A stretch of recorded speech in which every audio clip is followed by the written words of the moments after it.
Evan Brooks sat trembling in the hospital parking lot, clutching a $340,000 medical bill, a sum enough to bury his 8-year-old daughter's future. Sophie was dying in her hospital room, her little heart giving up the fight. No job, no money, no time. Then a woman stepped into the car. Cold, powerful, dangerous, with an offer that sounded like it came from hell or heaven. She would save his daughter if he pretended to love her for one last week. Follow the story to the end, like and comment the city you're viewing from so I know how far this story has come. The rain hammered against the windshield like it had a grudge. Evan Brooks sat behind the wheel of his 15-year-old Honda in the fluorescent glow of Mercy General's parking lot, staring at a piece of paper that might as well have been a death sentence. Medical invoice. Patient, Sophie Brooks. Amount due, $340,000. Due date, 14 days ago. He'd read it maybe 50 times since walking out of the billing office 2 hours earlier. The numbers hadn't changed. They never did. His daughter was dying. Not metaphorically, not in some distant, abstract way that gave him time to figure things out. Sophie was upstairs right now in pediatric intensive care, her 8-year-old heart struggling through every beat like it was climbing a mountain. Dilated cardiomyopathy, the doctors called it. A fancy term for a heart that had given up trying to do its job. She needed surgery. Soon. The kind of surgery that cost more than Evan had earned in the last 5 years combined. He pressed his forehead against the steering wheel and tried to remember how to breathe. The rain was so loud he almost didn't hear the knock on his passenger window. When he looked up, a woman was standing in the downpour. She wasn't dressed for the weather, tailored black coat, sharp enough to cut glass. Dark hair pulled back severe and perfect. She stood there like the storm was an inconvenience she'd decided to tolerate, not something that could actually touch her. Evan hesitated, then unlocked the door. She slid into the passenger seat without asking, bringing with her the smell of expensive perfume and cold air. She didn't apologize for the intrusion, didn't explain herself, just sat there for a moment, studying him with eyes that were too sharp, too calculating. "You're Evan Brooks," she said. Not a question. "Do I know you?" "No, but I know you." She pulled a slim leather portfolio from inside her coat, somehow completely dry despite the storm. "Your daughter is Sophie, 8 years old, heart failure. You were laid off from Patterson Manufacturing 3 months ago.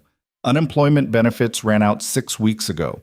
You've been working nights at a warehouse in Cicero for $11 an hour, trying to keep up with medical bills you have no hope of paying." Evan's hands tightened on the steering wheel. "Who the hell are you?" "Adriana Sterling." She said it like he should recognize the name. When he didn't react, something flickered across her face. Not offense exactly, more like confirmation of something she'd already suspected. "Sterling Capital. My family owns it, among other things." "Good for you. Get out of my car." She didn't move. "Your daughter has 14 days, maybe less.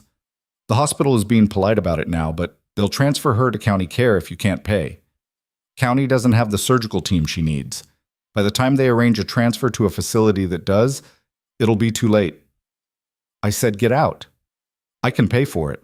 The words hung in the air between them, impossibly heavy. Evan stared at her, trying to figure out if this was real or if exhaustion had finally broken something fundamental in his brain. "All of it," Adriana continued, her voice flat and businesslike. "The surgery, post-op care, rehabilitation, every dollar. Your daughter will have the best cardiac surgeon in the Midwest, recovery in a private room, and follow-up care for as long as she needs it." Evan's throat had gone dry. "Why?" "Because I need something from you." There it was. The catch. There was always a catch. "I need a boyfriend," Adriana said, "for 1 weekend. My family's estate, Lake Geneva. You'll attend as my partner.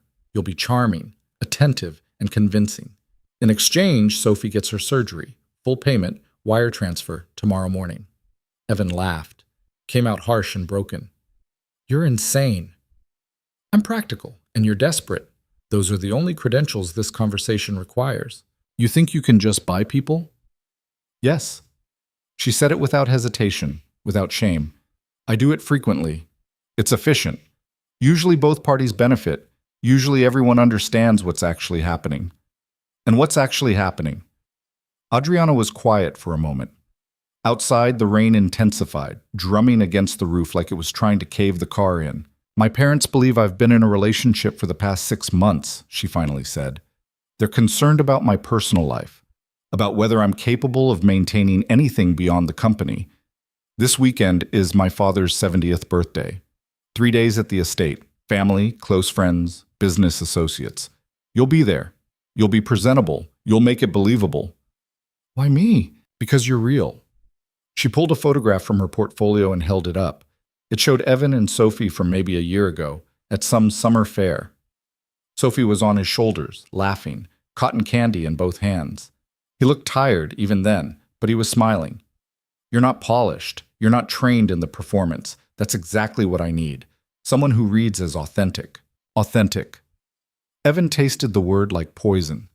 You want me to pretend to love you so your parents think you're normal.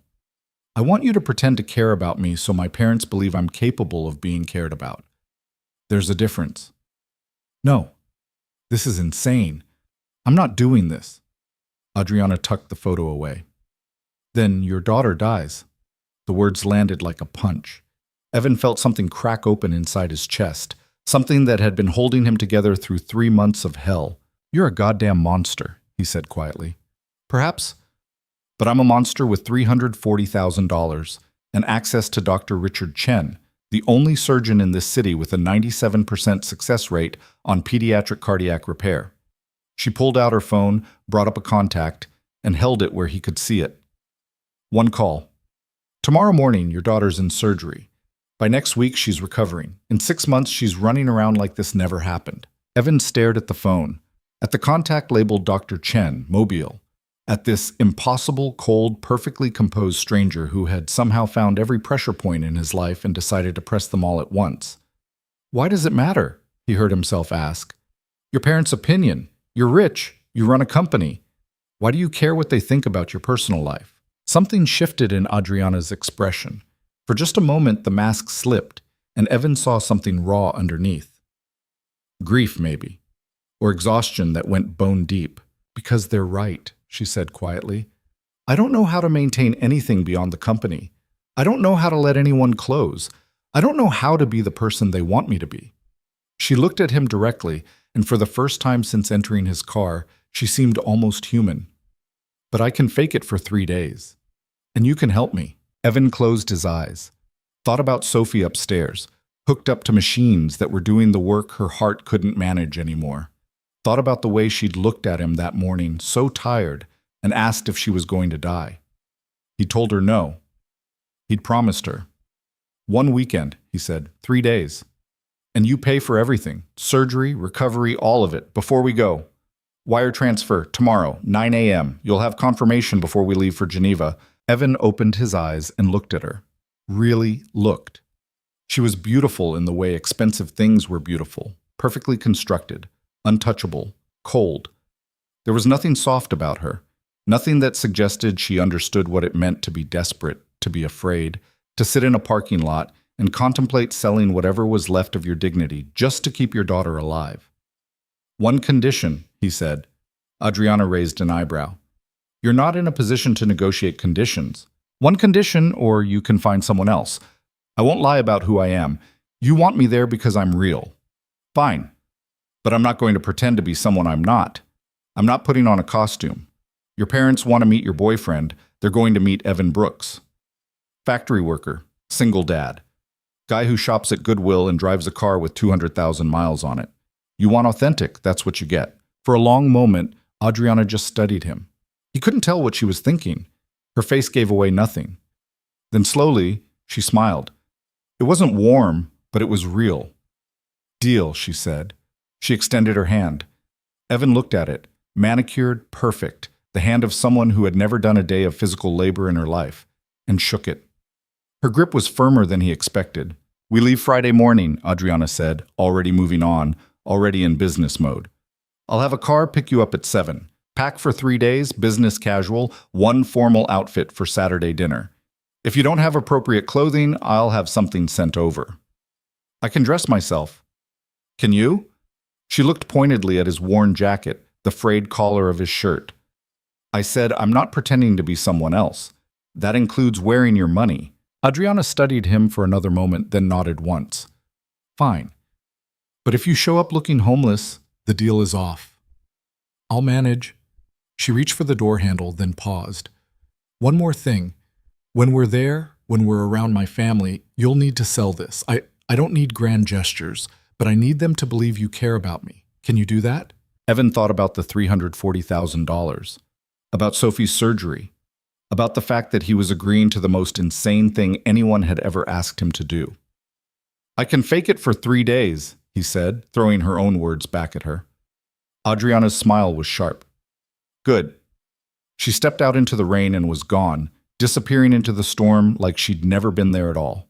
Evan sat alone in his car, the invoice still on his lap, his hands shaking. He'd just sold himself to a stranger to save his daughter's life. The worst part was, he didn't even feel guilty about it. The next morning, Evan's phone buzzed at 8:47 a.m. He was in Sophie's hospital room, half asleep in the chair beside her bed, when the notification came through. Wire transfer received, $340,000. From Sterling Capital Trust. Memo, medical expenses, S. Brooks. He stared at the screen until the numbers blurred. Then he looked at Sophie, still sleeping, her small chest rising and falling with the help of oxygen tubes and monitors that beeped in steady rhythm. $340,000. Just like that. Like it was nothing. His phone buzzed again, a text from an unknown number. Dr. Chen will see Sophie at 11 a.m. today for pre-surgical consultation. Surgery scheduled for Monday morning. I'll send the car Friday at 7 a.m. Don't be late. A.S. Evan read it 3 times. Then he put his head in his hands and tried not to think about what he'd agreed to. Dr. Richard Chen was younger than Evan expected, maybe early 40s, with steady hands and the kind of calm confidence that came from being exceptional at something difficult. He spent 45 minutes examining Sophie, reviewing her charts, asking questions in a gentle voice that made Sophie actually smile. Your daughter is very brave, Dr. Chen said when they stepped into the hallway afterward. She's been dealing with this for a long time, hasn't she? 2 years. Maybe longer. We didn't know at first, thought she was just tired. By the time we figured it out, Evan trailed off. There was no point finishing the sentence. She's strong. That's going to matter. Dr. Chen pulled up something on his tablet, showed Evan a complex diagram of Sophie's heart. The surgery is extensive. We're essentially rebuilding the left ventricle. 6 to 8 hours in the OR. Recovery will be slow. But her age is an advantage. Children bounce back faster than you'd think. What are her chances? Dr. Chen met his eyes directly. 97% success rate. 3% mortality. I won't lie to you and say there's no risk, but she has every reason to survive this. And once she does, she'll have a normal life. No restrictions, no limits. She'll be able to do everything other kids do. Evan's throat tightened. Thank you. I don't know how to... I can't... Someone cares about you a great deal, Dr. Chen said quietly. The person who arranged this payment. They made sure Sophie got the earliest slot I had available. They made sure she'd have the best post-op care. That doesn't happen by accident. Evan didn't know what to say to that. Didn't know how to explain that the person who had arranged all of this didn't care about him at all. She'd bought him, bought his cooperation. The fact that Sophie benefited was just a side effect of a business transaction. I should get back, Evan said. Dr. Chen nodded. I'll see her Monday morning. Try to rest this weekend, Mr. Brooks. She's going to need you strong when she wakes up. Evan didn't rest. He spent Thursday cleaning his apartment, doing laundry, trying to find something in his closet that qualified as business casual and didn't look like it had been purchased during the Clinton administration. He came up mostly empty. He thought about texting Adriana, thought about telling her he'd changed his mind, that he couldn't do this, that buying someone's cooperation for a weekend was insane, and he was insane for agreeing to it. But then he'd look at Sophie, already seeming a little stronger, a little more hopeful now that she knew surgery was coming and the words would die in his throat. Friday morning arrived gray and cold. The car showed up at exactly 7 a.m., a black town car that looked like it cost more than Evan's annual salary back when he had an annual salary. The driver was professional and silent, holding the door open while Evan threw his duffel bag in the trunk. Sophie stood in the doorway of their apartment building with Mrs. Chen from downstairs, who'd agreed to watch her for the weekend. "You look fancy, Dad," Sophie called out, grinning. Evan was wearing his one decent pair of khakis and a button-down shirt he'd ironed 3 times. He felt like a kid playing dress-up. "Yeah, well, don't get used to it." He walked back to her, crouched down to her level. "You're going to be good for Mrs. Chen, right? Take your medicine. Rest. No staying up watching cartoons all night." "I'll be good." Sophie wrapped her arms around his neck. "Are you nervous?" "About what?" "Meeting her family, your girlfriend's family." She said it with the knowing tone of an 8-year-old who'd figured out that something was happening but didn't have all the pieces yet. Evan had told Sophie a version of the truth, that he'd met someone, that it was new, that her family was important, and he was going to meet them this weekend. Sophie had been delighted. She'd been asking about when Evan would find someone for 2 years now, ever since she'd figured out that other kids had 2 parents and she only had 1. "A little nervous," Evan admitted. "You'll be fine." "You're great." Sophie pulled back and looked at him seriously. "Just be yourself. That's what you always tell me, right?" "Right." He kissed her forehead. "I love you, Bug." "Love you too." Mrs. Chen waved from the doorway. Evan climbed into the town car, and they pulled away from the curb. He watched Sophie disappear in the side mirror and tried not to feel like he was driving towards something he couldn't take back. They picked up Adriana downtown, in front of a glass tower that stretched toward the clouds, like it was personally offended by the concept of moderation. She emerged from the revolving doors in a cream-colored coat and dark jeans, carrying a leather bag that probably cost more than Evan's rent. She slid into the car beside him without greeting, immediately pulling out her phone. "We'll arrive around 10, she said, not looking at him. "Lunch is at noon. My parents, my brother and his wife, a few family friends. You'll meet everyone then. Okay? My father will ask about your work. Be honest. He respects blue-collar jobs. Sees them as real work, unlike what I do. Play into that." "I'm not playing into anything. I told you." "Fine. Be yourself. But be likable." She finally looked at him. Her eyes swept over his clothes, his scuffed shoes, the duffel bag at his feet. "Did you bring something for dinner tomorrow? A suit, or what passes for one? Let me see. I'm not modeling my clothes for you. Evan."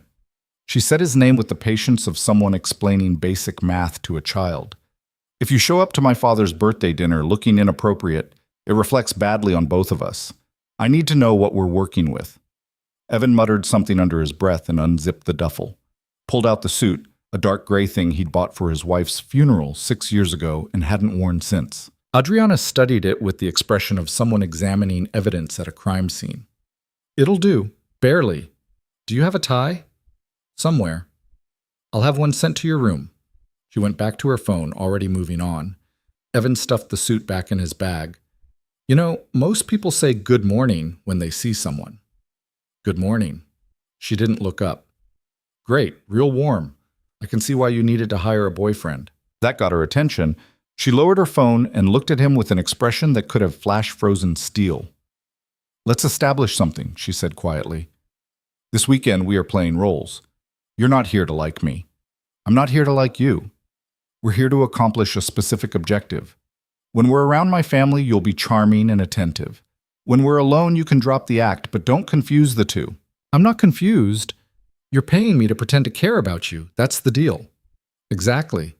Must be nice, but buying affection whenever you need it." Adriana's jaw tightened. "You have no idea what you're talking about." "Yeah? Then enlighten me. Why does someone like you need to rent a boyfriend for the weekend? Can't find anyone willing to put up with you for free?" For a moment, he thought she might actually snap at him. Thought he might have finally cracked through that perfect cold control. But instead, she just turned back to her phone, her expression smoothing back into neutral. "Wake me when we get there," she said. She closed her eyes and leaned back against the seat. Conversation over. Evan watched her for a moment, trying to figure out if he'd just won or lost that exchange. Then he looked out the window and watched Chicago fade into highway, subdivisions, then open farmland.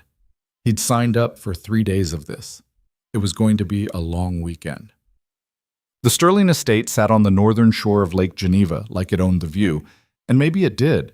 The house, if you could call something that size a house, was a sprawling mix of stone and timber and glass.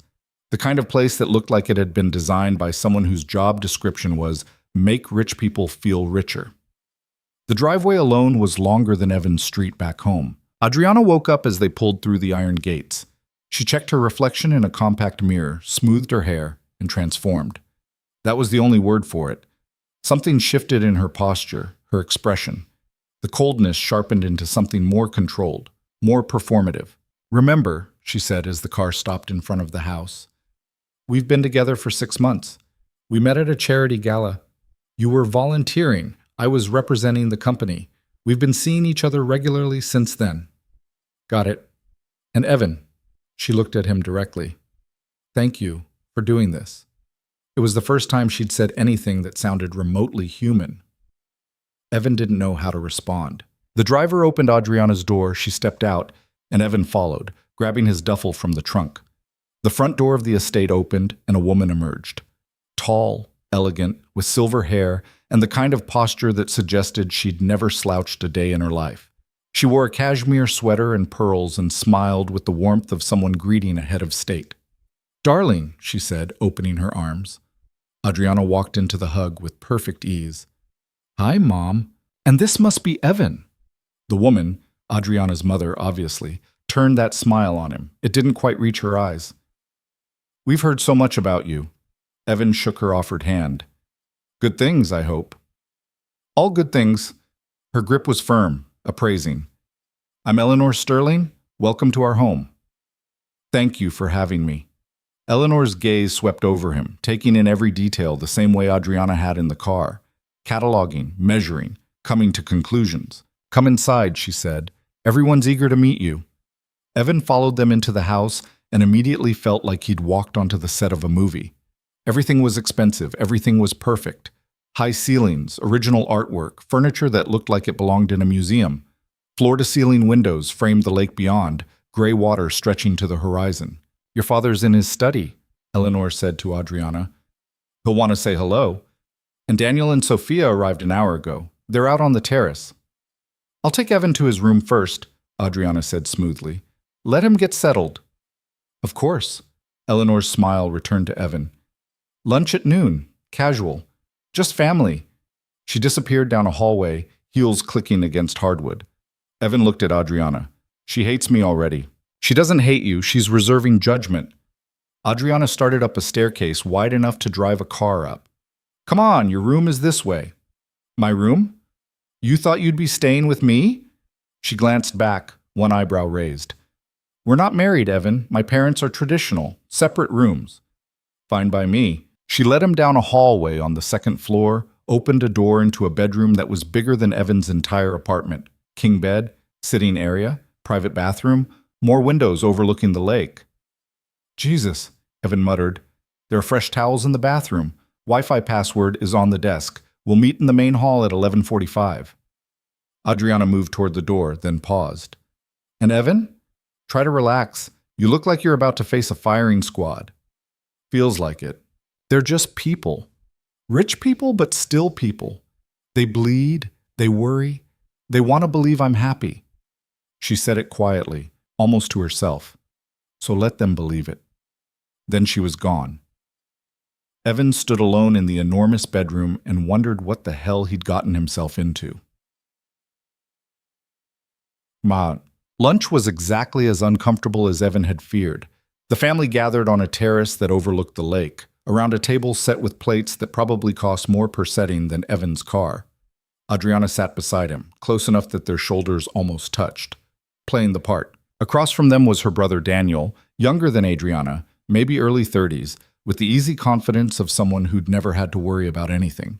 His wife Sophia was blonde and polished and smiled constantly in a way that didn't match her eyes. Eleanor sat at one end of the table, and at the other end was the man himself. Richard Sterling was 70 years old and looked like he'd spent every one of those years being in charge of something. Broad shoulders, silver hair, a face that had seen too much to be impressed by much anymore. He watched Evan the way a general might watch new recruits, waiting to see if they'd fold under pressure. "So," Richard said once everyone had been served. "Evan, Adriana tells me you worked in manufacturing. Yes, sir, Patterson Manufacturing, 10 years. Good company. They make engine parts, don't they? Industrial valves, mostly. I was on the assembly line. Richard nodded. Honest work. What happened? Plant closed last year. They moved operations overseas, cheaper labor. That's the reality of it now. Richard cut into his steak with precise movements. Everyone wants to talk about globalization like it's progress. But they forget about the men who built this country's industry. Men like you. Evan wasn't sure if that was a compliment or pity. He took a drink of water and said nothing. And now? Eleanor asked. What are you doing for work? Warehouse job, third shift. It pays the bills. He's being modest, Adriana cut in smoothly.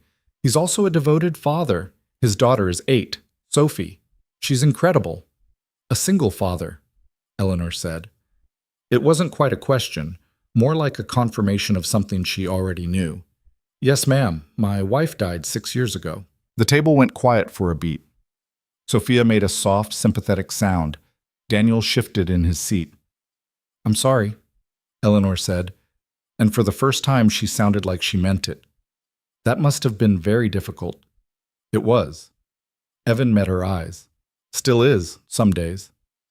How did you two meet? Daniel asked, steering the conversation away from grief. Adriana's been annoyingly secretive about the whole thing. Adriana's hand found Evan's under the table, squeezed once, quick and businesslike. A signal. Charity event, Evan said, sticking to the script. I was volunteering. She was there representing Sterling Capital. You volunteer? Richard sounded skeptical. When I can. Usually with Sophie, food bank mostly, sometimes habitat restoration projects through her school. And you just walked up and introduced yourself to Adriana? Daniel grinned. That takes guts. She's terrifying. I'm sitting right here, Adriana said dryly. I didn't walk up to her, Evan said. She walked up to me, asked if I knew how the donation system worked. I showed her. We talked. It wasn't... He glanced at Adriana, at her perfect mask of a face. It wasn't some grand romantic moment. It was just two people talking. And 6 months later, here you are. Eleanor's tone was impossible to read. Here I am. Richard set down his fork. What are your intentions with my daughter, Evan? The question hung in the air like a grenade with the pin pulled. Daniel actually winced. Sophia looked fascinated. Adriana's grip tightened on Evan's hand. Dad, she started, but Evan spoke over her. I care about her, he said simply. That's my intention. To keep caring about her. To be there when she needs someone. To be honest with her. That's what I can offer. I can't give her what you've given her. I can't match this.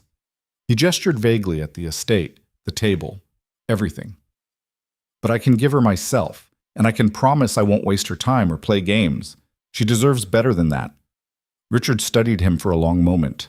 Evan held his gaze, refusing to look away. Then Richard smiled. It was small, barely there, but real. Good answer, he said. Eleanor's expression had softened too, just slightly. Even Daniel looked impressed. Adriana's hand was still in Evan's, warm and surprisingly solid. For a moment, sitting at that table surrounded by wealth and expectations and a family that wasn't his, Evan almost believed the lie they were selling. Almost. The afternoon stretched out lazy and deceptive. After lunch, the family scattered. Richard to his study for conference calls that apparently couldn't wait even on his birthday weekend. Eleanor to oversee preparations for tomorrow's dinner party. Daniel and Sophia for a walk along the lake trail. Adriana disappeared upstairs without explanation, leaving Evan alone on the terrace with a cup of coffee he didn't want and a view that cost more than most people's retirement funds. He pulled out his phone and texted Mrs. Chen. How's Sophie? The reply came fast. Watching movies, ate good lunch. She's asking when you call. Tell her soon. Before dinner. He pocketed the phone and tried not to think about Monday morning. About surgery. About the fact that his daughter's life depended on him getting through this weekend without screwing it up. You look lost. Evan turned. Daniel had reappeared from somewhere, hands in his pockets, that easy smile still in place.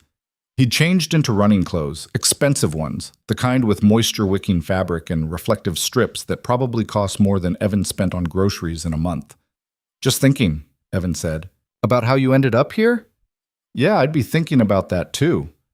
Daniel dropped into the chair Adriana had occupied during lunch. Can I ask you something? Off the record, brother to potential brother-in-law? Sure. Do you actually love her? The question was so direct it caught Evan off guard. He'd expected more small talk, more dancing around the real questions. But Daniel just sat there, waiting, genuinely curious. That's a hell of a thing to ask someone you just met, Evan said carefully. I know. But here's the thing. Adriana doesn't bring people home. Ever. In the 6 years since Marcus died, she hasn't introduced us to anyone, hasn't mentioned dating anyone. Work, work, work, that's all she talks about. Then suddenly last month she tells Mom she's been seeing someone for 6 months and wants to bring him to Dad's birthday. Daniel leaned forward. So either you're the real deal or something else is going on, and I'm trying to figure out which. Evan held his gaze. Who's Marcus? Something shifted in Daniel's expression. She didn't tell you about Marcus? No. Daniel sat back, processing that. Interesting. Marcus was her fiancé 7 years ago. They were engaged, planning the wedding, the whole thing. Then he had a brain aneurysm. 32 years old, perfectly healthy one day, dead the next. Adriana found him. She was the one who called 911, did CPR, everything, but he was already gone. The image hit Evan harder than he expected. Adriana, younger, finding someone she loved already dead, trying to bring him back, failing. She didn't tell me, Evan said quietly. That's what I mean. She doesn't talk about it. Doesn't talk about him. After he died, she just closed off. Threw herself into the company, worked 18-hour days, became this perfect, untouchable version of herself. Daniel studied Evan. So when she shows up with you, a guy who's nothing like Marcus, nothing like the world she lives in, I have to wonder what changed, what you did to get through those walls. Evan didn't have an answer because he hadn't gotten through anything. This was all performance, all transaction. Daniel was looking for depth in something that had no bottom. Maybe she was ready, Evan said. Sometimes people just need time. Maybe. Daniel didn't sound convinced. Look, I'm not trying to interrogate you. I'm just protective. She's my sister. She acts like she doesn't need anyone, like she's fine on her own. But nobody's fine alone. Not really. So if you're here because you care about her, good. If you're here for some other reason, he let the sentence hang. I'm not here to hurt her, Evan said. It was the only true thing he could offer. Daniel nodded slowly. Good enough. For now. He stood up, stretched. I'm going for a run. You want to come? There's a trail that goes around the property, 5 miles, give or take. I should probably... Come on. You look like you could use the air, and trust me, sitting around this house all afternoon will make you crazy. Too much money, too much quiet. It's unnatural. Evan found himself agreeing.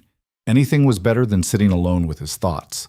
They ran the trail in silence at first, Daniel setting an easy pace that Evan could keep up with despite being out of shape. The path wound through trees along the lakeshore, past boathouses and private docks. The Sterling property went on forever. So what's the plan? Daniel asked after the first mile. You and Adriana, long term. We're taking it slow, Evan said, grateful for the script Adriana had provided. She's got the company. I've got Sophie. We're figuring out how to make it work. And Sophie's okay with you dating? She's thrilled. She's been asking me to find someone for years. Thinks I'm lonely. Are you? The question caught Evan mid-stride. He recovered, kept running, but something about it had landed deeper than Daniel probably intended. Sometimes, he admitted, not lonely for a relationship exactly, just tired. Tired of doing everything alone. Tired of being the only person who has to make every decision, carry every burden, you know? No, Daniel said honestly, I really don't. That sounds brutal. It is what it is. They ran another quarter mile in silence. For what it's worth, Daniel said eventually, I think Adriana needs someone like you. Someone outside all this. He gestured vaguely at the estate around them. Someone who sees her as just a person, not as the heir to Sterling Capital or the youngest female CEO in the industry or whatever the business magazines are calling her this month. Marcus was great, but he was part of this world. Same schools, same social circles, same everything. Maybe that was the problem. Maybe she needs different. Evan thought about Adriana in his car that night, rain hammering the windows, offering to buy his cooperation like it was the most normal thing in the world. He thought about the coldness in her voice, the calculation in her eyes. He thought about the way she'd looked when she said, "I don't know how to let anyone close." "Maybe," he said. They finished the run back at the house, both breathing hard, both damp with sweat despite the cold air. Daniel clapped him on the shoulder. "You're all right, man. I'm glad she found you." Evan showered in his absurdly large bathroom and tried not to think about Marcus, about the fact that Adriana had been engaged, had loved someone enough to plan a life with them, had lost them in the worst way possible. It explained some things: the coldness, the control, the way she seemed to exist behind glass, untouchable. It didn't make their arrangement any less transactional, but it made her seem more human. His phone buzzed, a text from Adriana. "Drinks at 6. Library. My father wants to talk to you. Alone." Evan stared at the message, then typed back. "About what?" "Everything. Don't worry. Just be honest." Easy for her to say. The library was exactly what Evan expected. Floor-to-ceiling bookshelves, leather furniture, a fireplace big enough to roast a pig in. Richard Sterling sat in a wingback chair near the fire, a tumbler of what looked like whiskey in one hand, reading glasses perched on his nose as he paged through a document. He looked up when Evan entered. "Sit. What do you drink?" "Whatever you're having. Whatever you're—" Richard poured 2 fingers of amber liquid from a crystal decanter and handed it over. The whiskey was smooth and expensive and burned in exactly the right way. "Adriana tells me your daughter is having surgery Monday," Richard said. No preamble. No small talk. Evan's grip tightened on the glass. "Yes, sir." "Heart condition." "Dilated cardiomyopathy." "Serious." "Very." Richard nodded slowly, swirling his whiskey. "And you're here instead of with her." It wasn't a question, but it felt like an accusation. Evan met the older man's gaze. "She's in good hands, and this weekend matters to Adriana, so I'm here." "Does it matter to you?" "What?" "This weekend, meeting us, being here." Richard leaned forward slightly. "Or are you just going through the motions because my daughter asked you to?" The question was a trap. Evan could feel it. Whatever he said would reveal something, and Richard would use it to form conclusions about who he was and what he wanted. So he told the truth. Part of it, anyway. "Honestly, I'm terrified. I don't belong here. I don't know how to talk to people like you. I don't know the right things to say or the right way to act. Every conversation feels like a test I'm failing." He took a drink. "But I'm here because Adriana asked me to be, because she needed someone. And when someone you care about needs you, you show up, even when it's uncomfortable." Richard studied him for a long moment. Then he smiled, actually smiled, warm and genuine. "You know what I like about you, Evan? You don't bullshit. Daniel bullshits. Always has, ever since he was a kid. Tells people what they want to hear. Sophia's the same way. Hell, even Eleanor does it sometimes, smoothing things over, keeping everyone comfortable." He raised his glass slightly.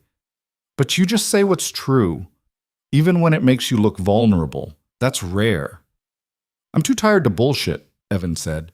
"Takes too much energy." Richard laughed, a genuine sound. "I bet. Single father, working nights, daughter in the hospital. When do you sleep?" "I don't, mostly. And yet you're here. For Adriana." Richard's expression grew more serious. "Let me tell you something about my daughter. She's brilliant. Smarter than I ever was. More driven, more focused. She took over Sterling Capital when she was 30 years old and doubled our portfolio value in 3 years. She's extraordinary. But she's also deeply lonely. Has been for a long time. Since Marcus died, she's buried herself in work. We've watched her become more and more isolated, more and more unreachable. Eleanor and I, we've worried. A lot." Evan didn't know what to say to that. "Then she calls and tells us she's been seeing someone," Richard continued. "Someone she met through volunteer work. Someone with a daughter. Someone completely outside our world. And Eleanor and I thought, maybe this is good. Maybe this is exactly what she needs. Someone who doesn't care about the company or the money or any of the things everyone else cares about." "I do care about those things," Evan said quietly. "Anyone who says money doesn't matter has never been broke. Anyone who says it can't solve problems has never watched their kids suffer because they couldn't afford to help them. Money matters. It just shouldn't be the only thing that matters." Richard nodded. Fair point. So let me ask you directly. What do you want from my daughter? What do you mean? You're dating a woman worth $500 million. A woman who will inherit control of a company worth 10 times that. So what do you want? Security for your daughter? A way out of warehouse work? A lifestyle upgrade?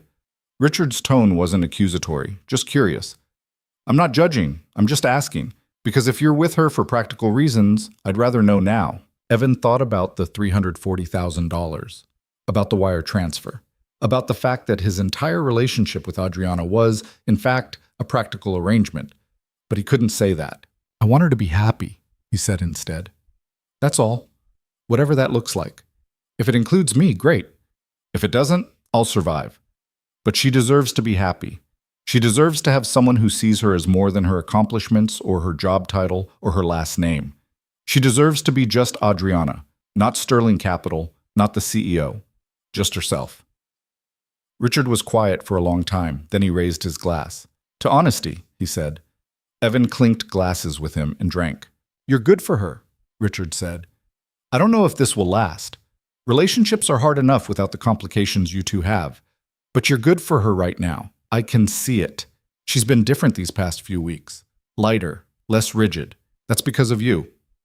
Evan felt something twist in his chest. Guilt, maybe, or shame, because none of it was real. The lightness Richard saw in his daughter was just another performance. Another mask. Take care of her, Richard said. That's all I ask. However long this lasts, be good to her. Don't waste her time. Don't treat her like she's something to be used. She's had enough of that from the world. I will, Evan said. Another lie. Richard stood, their conversation apparently over. Dinner's at 7. Nothing fancy tonight. Just family. Tomorrow's the big production. He paused at the door. And Evan? Good luck with Sophie's surgery. I mean that. No parent should have to go through what you're going through.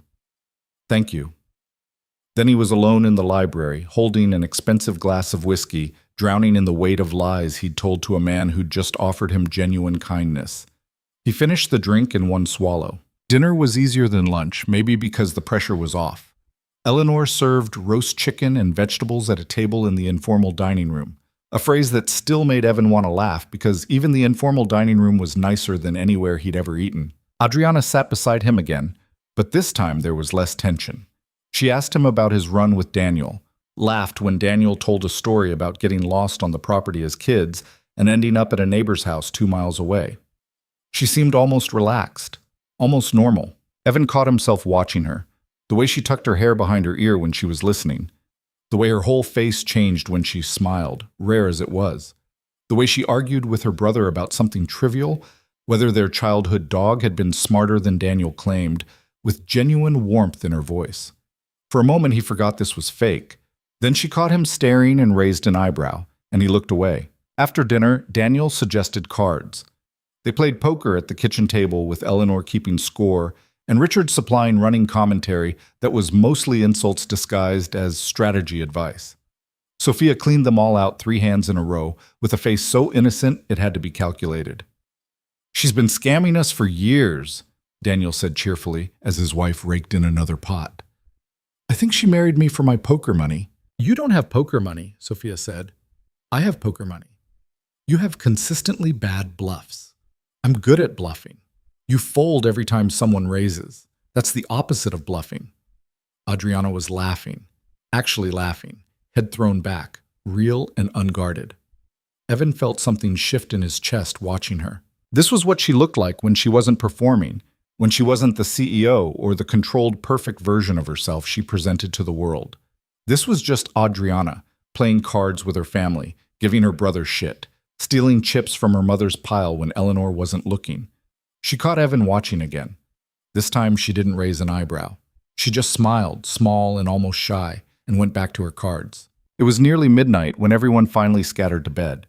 Evan walked Adriana to her room, playing the part even though no one was watching. She stopped at her door, hand on the knob. You did well today, she said quietly. Your dad pulled me aside, wanted to talk. I know, he does that. Tests people. What did he say? That I'm good for you, that you seem happier. Evan looked at her directly. He thinks this is real. That's the point. Yeah, but he really believes it. They all do. Your mom, Daniel, even Sophia, they think I care about you. They think you care about me. They think we have something real. Adriana's expression didn't change. And that bothers you? Doesn't it bother you? She was quiet for a moment. No, it's easier when people believe it. Easier to maintain the performance when the audience is convinced.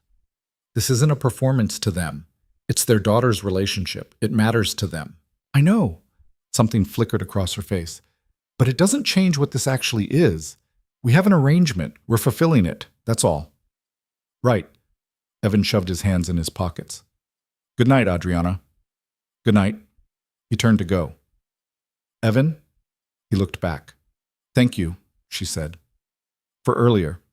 What you said to my father about wanting me to be happy. That was good, convincing. It wasn't part of the act, he said.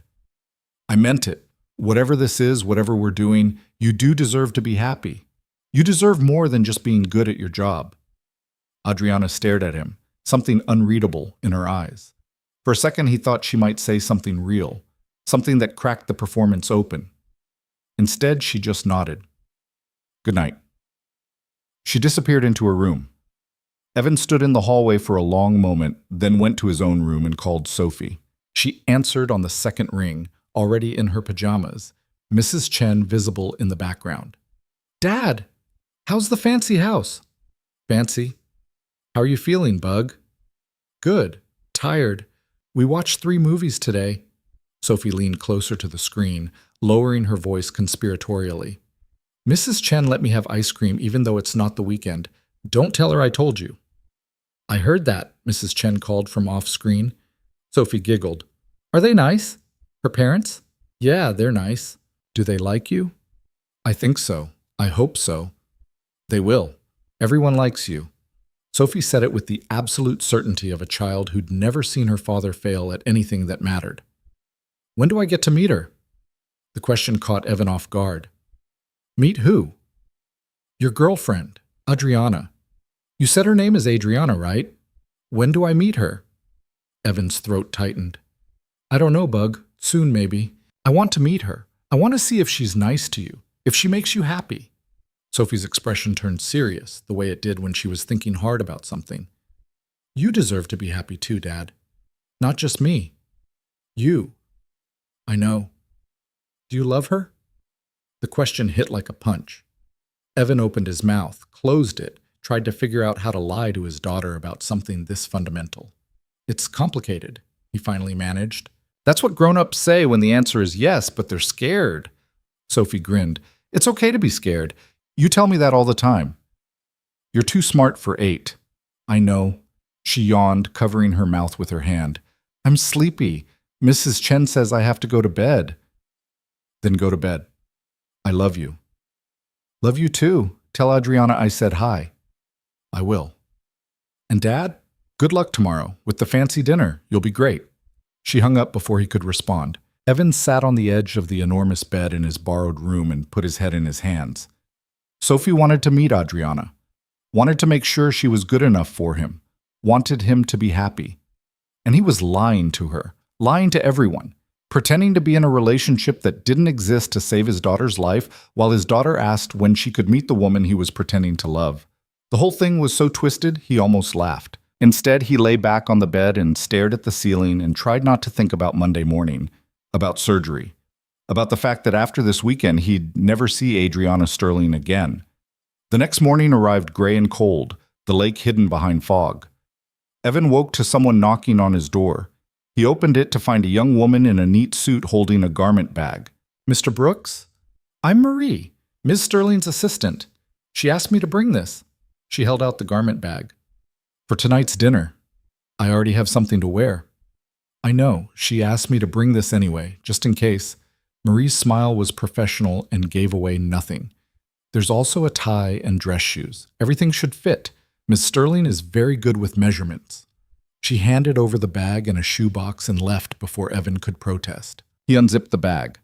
Inside was a suit, charcoal gray, perfectly tailored, probably worth more than he'd made in a month at Patterson.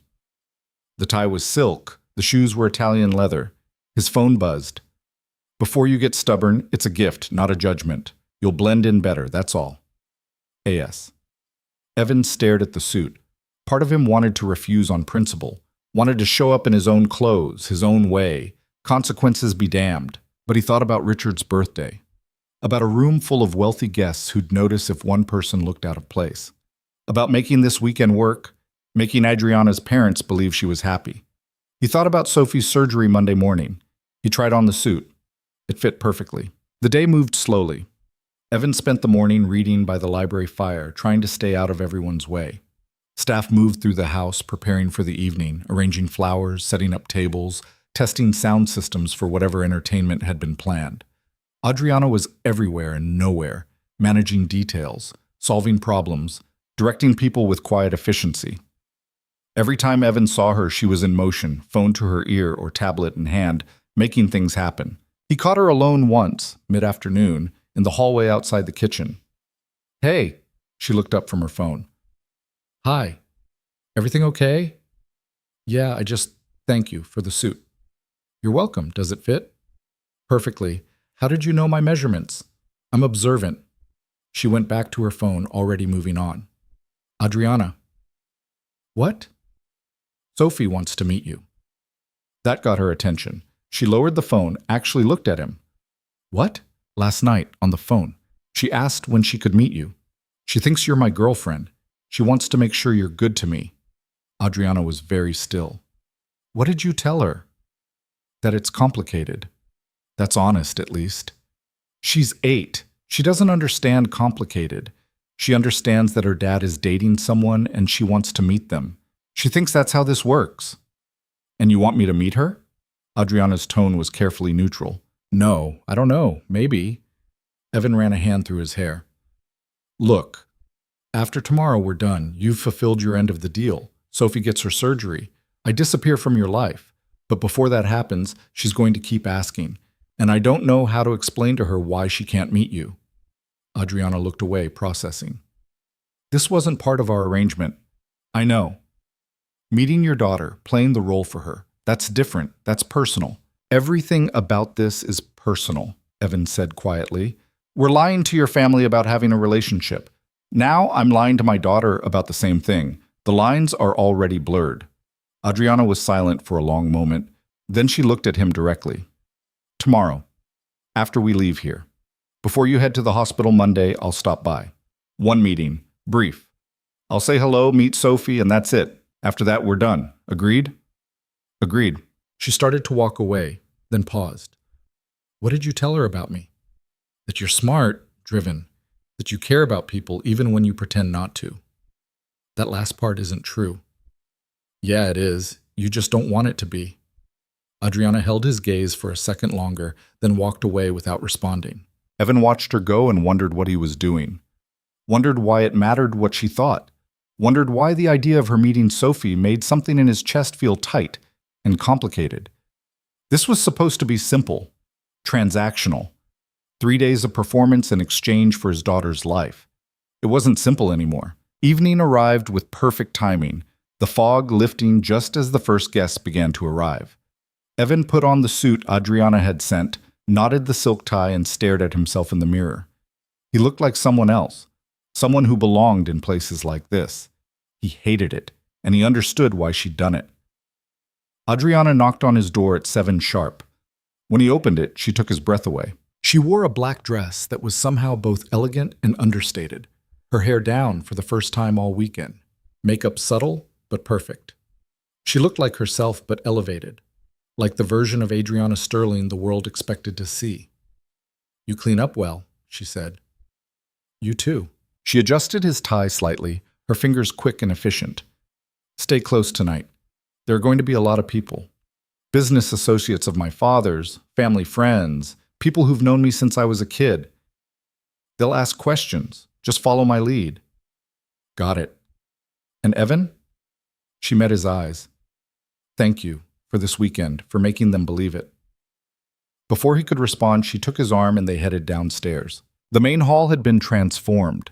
String lights, flowers everywhere, a jazz quartet set up in the corner. Guests mingled with champagne glasses, dressed in wealth that looked effortless. Richard held court near the fireplace. Eleanor at his side, both of them glowing with the kind of happiness that came from being surrounded by people who genuinely cared. Daniel appeared immediately, Sophia on his arm. There they are, the golden couple. Stop, Adriana said, but she was smiling. No, seriously, you two look good together. It's disgusting how good you look. Daniel grabbed champagne from a passing server and handed glasses to Evan and Adriana. To my dad. 70 years of being absolutely certain he's right about everything. They drank. The champagne was perfect, and Evan barely tasted it. The night became a blur of introductions. Names he'd never remember, faces that smiled and assessed him at the same time. Everyone wanted to meet Adriana's boyfriend. Everyone had questions. What do you do? How did you meet? How serious is this? Adriana navigated it perfectly, steering conversations, deflecting when needed, making Evan look better than he had any right to. She kept her hand in his, or on his arm, maintaining the illusion so seamlessly it felt real. At one point, Richard gave a speech, talked about family, about legacy, about being grateful for the life he'd built. He mentioned his children with genuine pride, looked at Eleanor with the kind of love that comes from decades of partnership. And, Richard said, looking directly at Adriana, I'm grateful to see my daughter happy, truly happy. For the first time in a long time. That's worth more than any business success. Adriana's grip on Evan's hand tightened. Dinner was elaborate, courses that kept coming, wine that flowed freely, conversation that ranged from business to politics to stories from decades past. Evan sat beside Adriana at the family table, watched her interact with people who'd known her whole life, saw the way she balanced warmth and control. She was extraordinary. He'd known that intellectually. But watching her here, in her element, he understood it viscerally. This woman ran a company worth billions, made decisions that affected thousands of people, and she did it with a precision and intelligence that was almost frightening. And she'd chosen him, even temporarily, even transactionally, to stand beside her this weekend. It should have felt like an honor. Instead, it just felt complicated. Near midnight, after cake and more toasts and the crowd beginning to thin, Adriana pulled him outside onto the terrace. The night was cold and clear now, stars sharp overhead, the lake a dark mirror. I needed air, she said. Too many people. You were incredible in there. I was performing. There's a difference. Still, you made it look easy. She leaned against the railing, looking out at the water. Nothing about tonight was easy. I hate these things.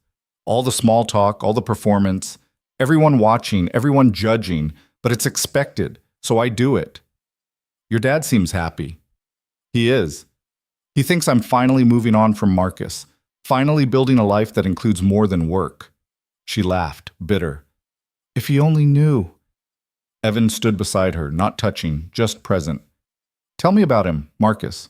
Adriana was quiet for so long he thought she wouldn't answer. Then, we met in college. He was studying law. I was in business. He was funny, kind, patient, everything I wasn't. We balanced each other out. Her voice was carefully neutral. We got engaged when I was 29. Started planning a wedding. Then one morning I woke up and he was gone. Aneurysm, dead before he hit the floor. I'm sorry. Everyone's sorry. Sorry doesn't change anything. She looked at him. You know what the worst part is? I don't remember the last thing I said to him. We were arguing about something stupid, wedding invitations maybe, or the guest list. I can't even remember. And that was it. That was our last conversation, some forgettable argument about nothing.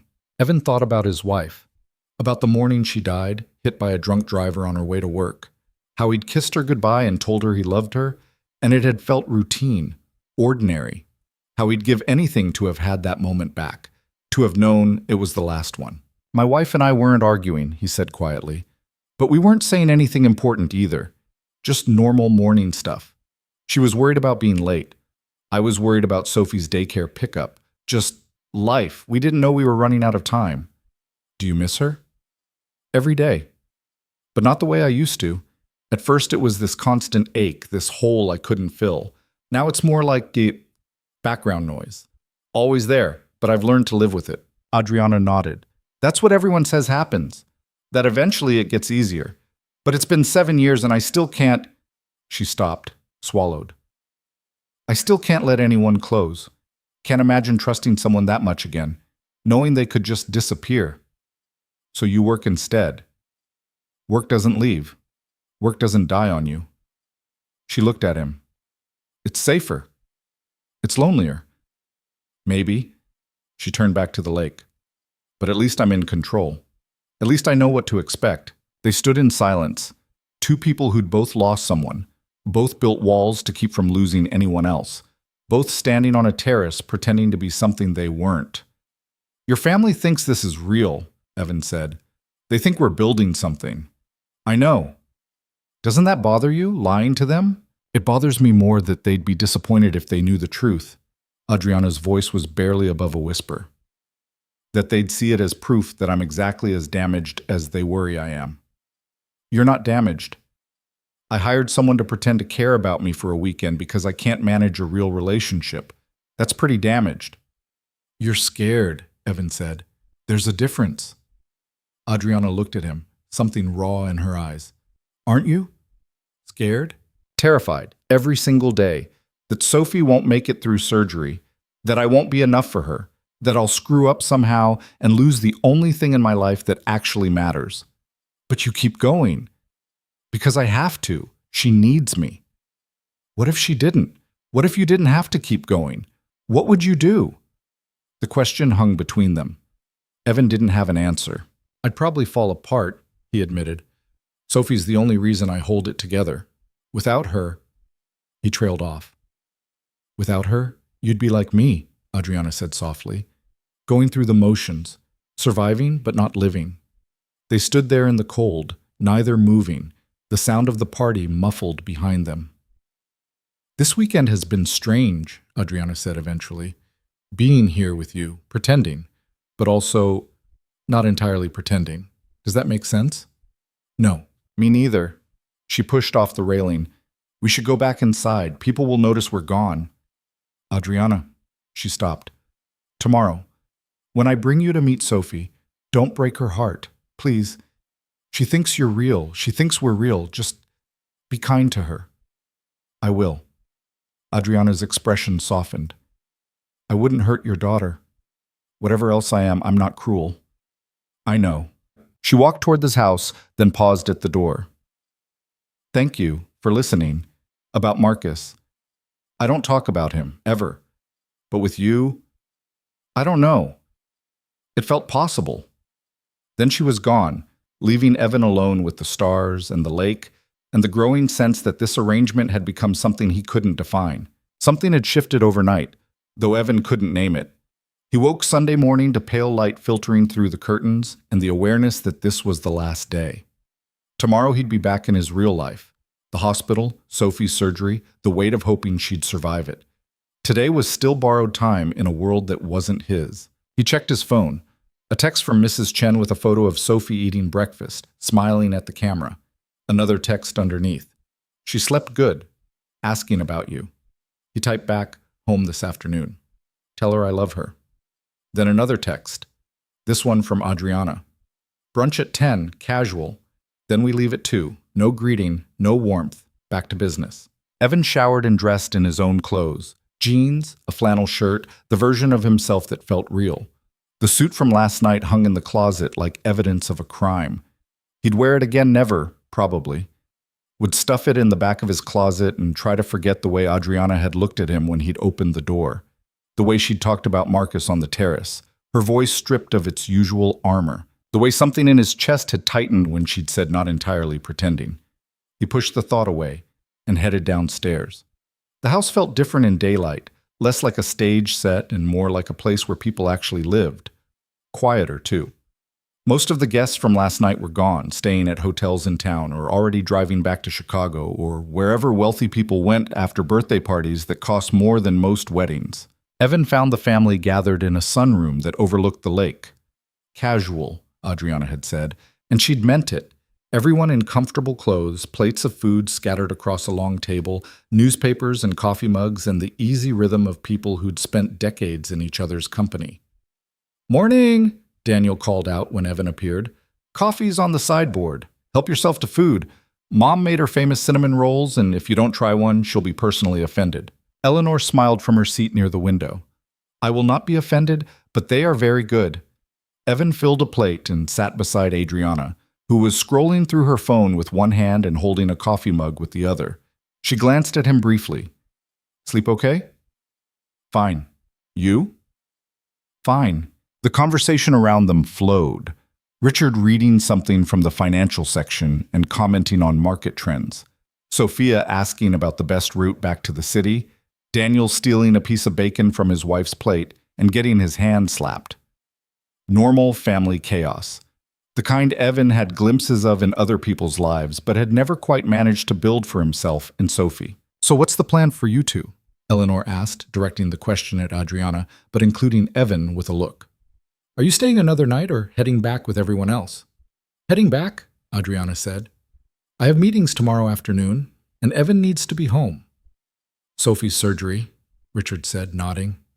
Of course. When is it? Monday morning, 7 a.m. Evan set down his coffee, suddenly not hungry. I need to be there when she wakes up. Understandably.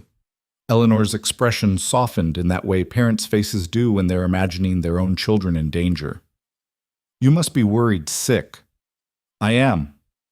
Is there anything we can do? Richard asked. Anything at all?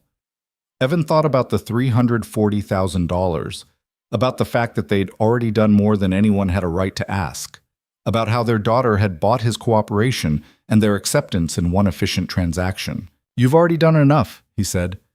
Really, this weekend, being here, meeting all of you, it's meant a lot. To Adriana, he didn't add. It was supposed to mean something to Adriana. But sitting there, watching Richard and Eleanor look at him with genuine concern, watching Daniel joke around to lighten the mood, watching Sophia quietly refill his coffee without being asked, he realized it had started to mean something to him too. These people had welcomed him, had treated him like he belonged, had accepted that their brilliant, untouchable daughter had chosen someone like him and decided that was enough, and he was lying to all of them. You'll let us know how it goes, Eleanor pressed. The surgery? We'll be thinking of you both. I will, Adriana said before Evan could answer. She reached over and took his hand, squeezed once, playing the part. We'll call when she's out of recovery. Good, Eleanor smiled, and bring her by sometime when she's feeling better. We'd love to meet her. Evan felt Adriana's grip tighten slightly. A warning, maybe. Or acknowledgement that the lie had just grown another layer. That would be nice, he managed. The rest of brunch passed in a blur of conversation he only half followed. His mind was already jumping ahead, to the drive back, to seeing Sophie, to Adriana meeting her like she'd promised, to Monday morning and everything that came after. When they finally said their goodbyes, standing in the gravel driveway beside the town car, Eleanor hugged Evan like he was already family. Take care of her, she said quietly, close enough that only he could hear. She needs someone who sees past all the walls she puts up. I think you might be that person. I'll do my best, Evan said, and hated himself for it. Richard shook his hand with that firm grip that felt like a transfer of trust. Good luck tomorrow. Sophie's lucky to have you as her father. Daniel clapped him on the shoulder. Welcome to the family, man. Officially or unofficially, you're stuck with us now. Sophia just smiled and waved. Then they were in the car, pulling away, and Evan watched the Sterling estate disappear in the rearview mirror, watched the family standing together on the front steps, waving, looking happy. Adriana didn't say anything for the first 20 minutes of the drive, just stared out the window, her expression unreadable. Finally, Evan broke the silence. You okay? Fine. You don't look fine. She turned to look at him. What do you want me to say, Evan? That I feel guilty? That lying to my family for 3 days is starting to weigh on me? That watching them welcome you like you're some permanent fixture in my life makes me feel like a fraud? Yeah, actually, that's exactly what I want you to say. Because that's what I'm feeling, and it'd be nice to know I'm not alone in it. Adriana looked away again. You're not alone in it. They drove in silence for another mile. They loved you, she said eventually. My parents, Daniel. They really believed it. Believed us. I know. My father pulled me aside last night after you went to bed. Told me he was proud of me. That seeing me happy was the best birthday gift he could ask for. Her voice was flat, controlled. He meant it. He was genuinely happy. Adriana, I've been lying to them for months, telling them I was seeing someone, building something real, and this weekend just confirmed it, made it concrete. Now they think I'm finally moving on from Marcus, finally letting someone in. They think I'm fixed. She laughed, bitter. They have no idea. Evan didn't know what to say to that, didn't know how to make it better. Was it worth it? He asked quietly. This weekend, did you get what you needed? I don't know yet. Adriana pulled out her phone, started scrolling through emails, putting the armor back on. But the deal is done. Sophie gets her surgery. You fulfilled your end. That's what matters. Right. The deal. Something in his tone made her look up. What? Nothing. Just funny how you can reduce everything to a transaction. 3 days of pretending in exchange for $340,000 and a surgery. Clean, simple, no messy emotions to deal with. That's what it was, Adriana said carefully. That's what we agreed to. Yeah, well, your family didn't get the memo. To them, it was real. To them, you're in a relationship with someone who cares about you. And when this ends, when I disappear from your life after tomorrow, what are you going to tell them? That it didn't work out? That I couldn't handle your world? That you decided you're better off alone? I'll figure it out. Will you? Because from where I'm sitting, you just built yourself a bigger cage. Now you have to maintain the lie or admit you were faking it. Either way, you lose. Adriana's jaw tightened. I didn't ask for your opinion on my choices. No, you just asked me to participate in them, to stand there and smile and pretend while your parents looked at me like I was someone who mattered, someone who was going to stick around. You knew what this was from the beginning. Don't act surprised now. I'm not surprised. I'm just tired of pretending I'm okay with it. The car went silent. The driver, professional to the core, kept his eyes on the road and gave no indication he could hear any of it. Adriana looked out the window again. After today, you'll never have to see me again. That's what you want, right? Your daughter gets her surgery, you go back to your life, and I stay out of it. Clean break. Yeah, Evan said. That's what I want. It came out harsher than he intended. Adriana flinched slightly, then went back to her phone. They didn't speak for the rest of the drive.